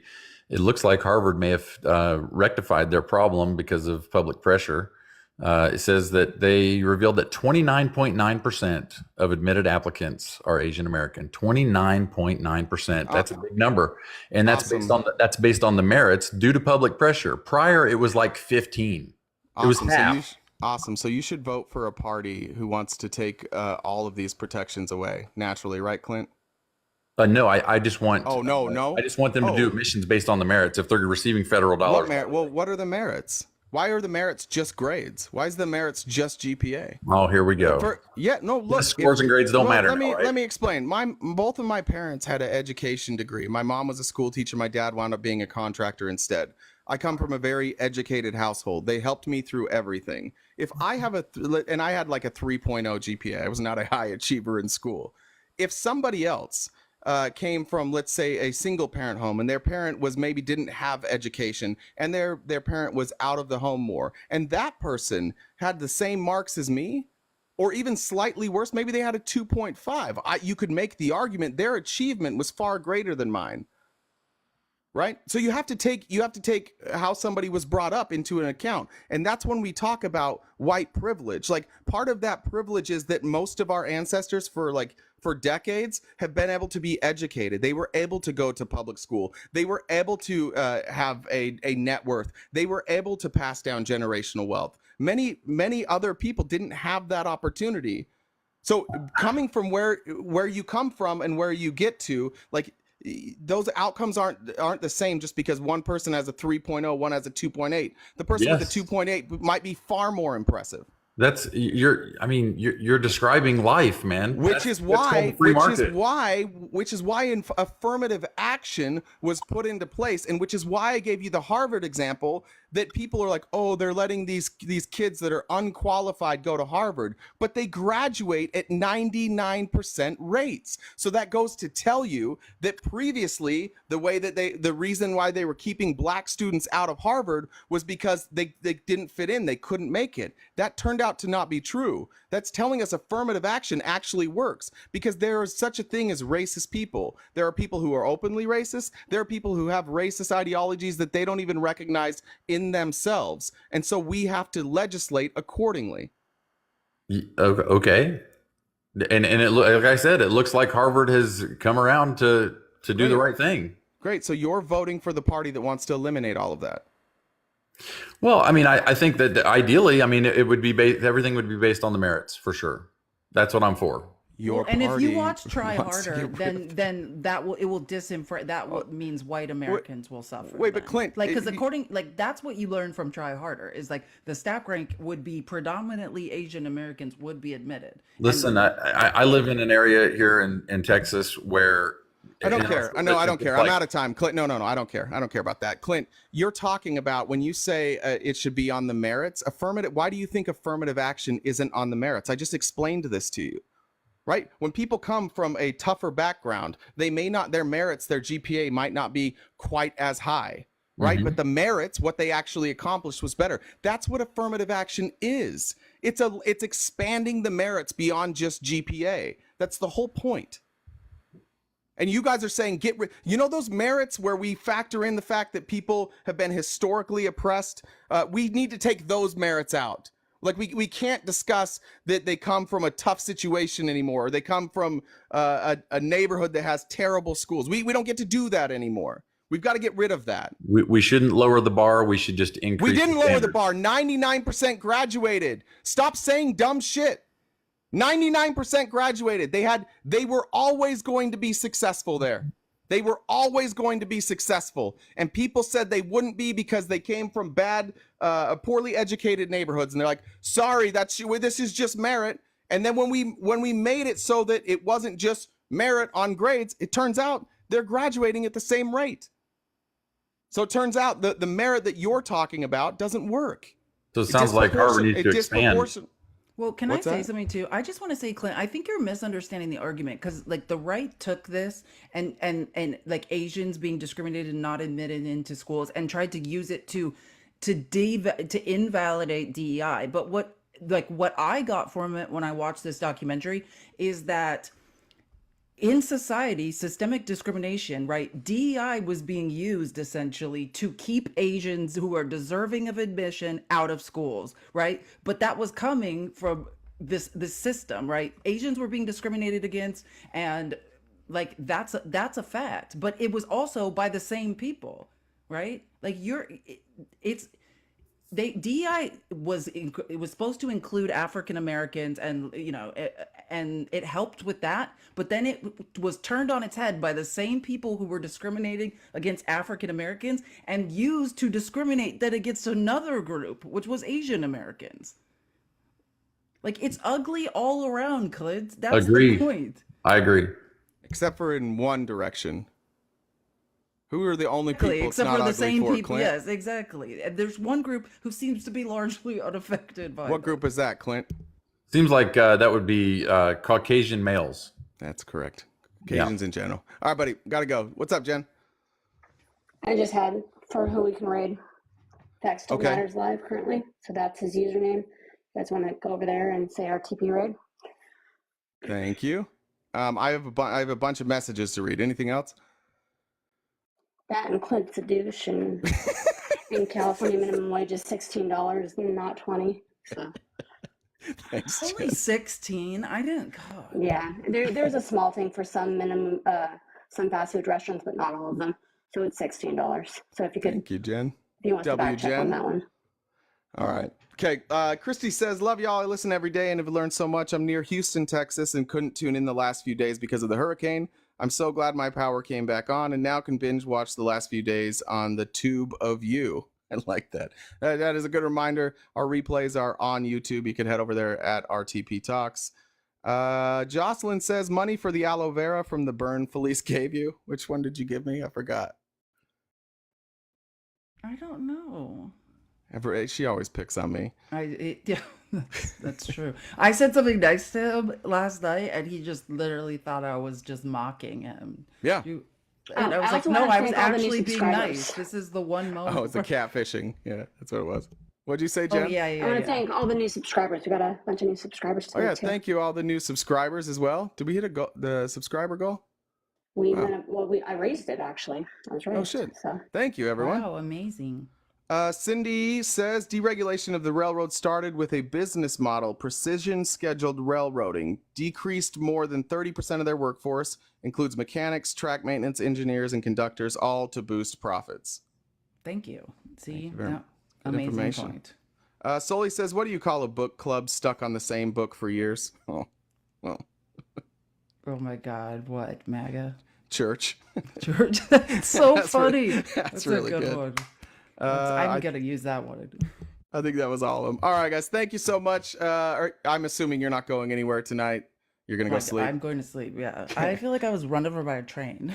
Yeah. I'll be back tomorrow morning. Felice hopefully will. Hopefully COVID is still staved off for her. If not, it will be just me. And then I'll be live tomorrow night with Jeffrey, and we'll probably go late. Other than that, like I said, the YouTube, if you go over there, make sure to like, subscribe. That helps a ton. If you'd like an invitation to our Discord, shoot myself or Jen a message and we'll get you a Discord invite. Or if you happen to know any of our moderators, they can also send that to you.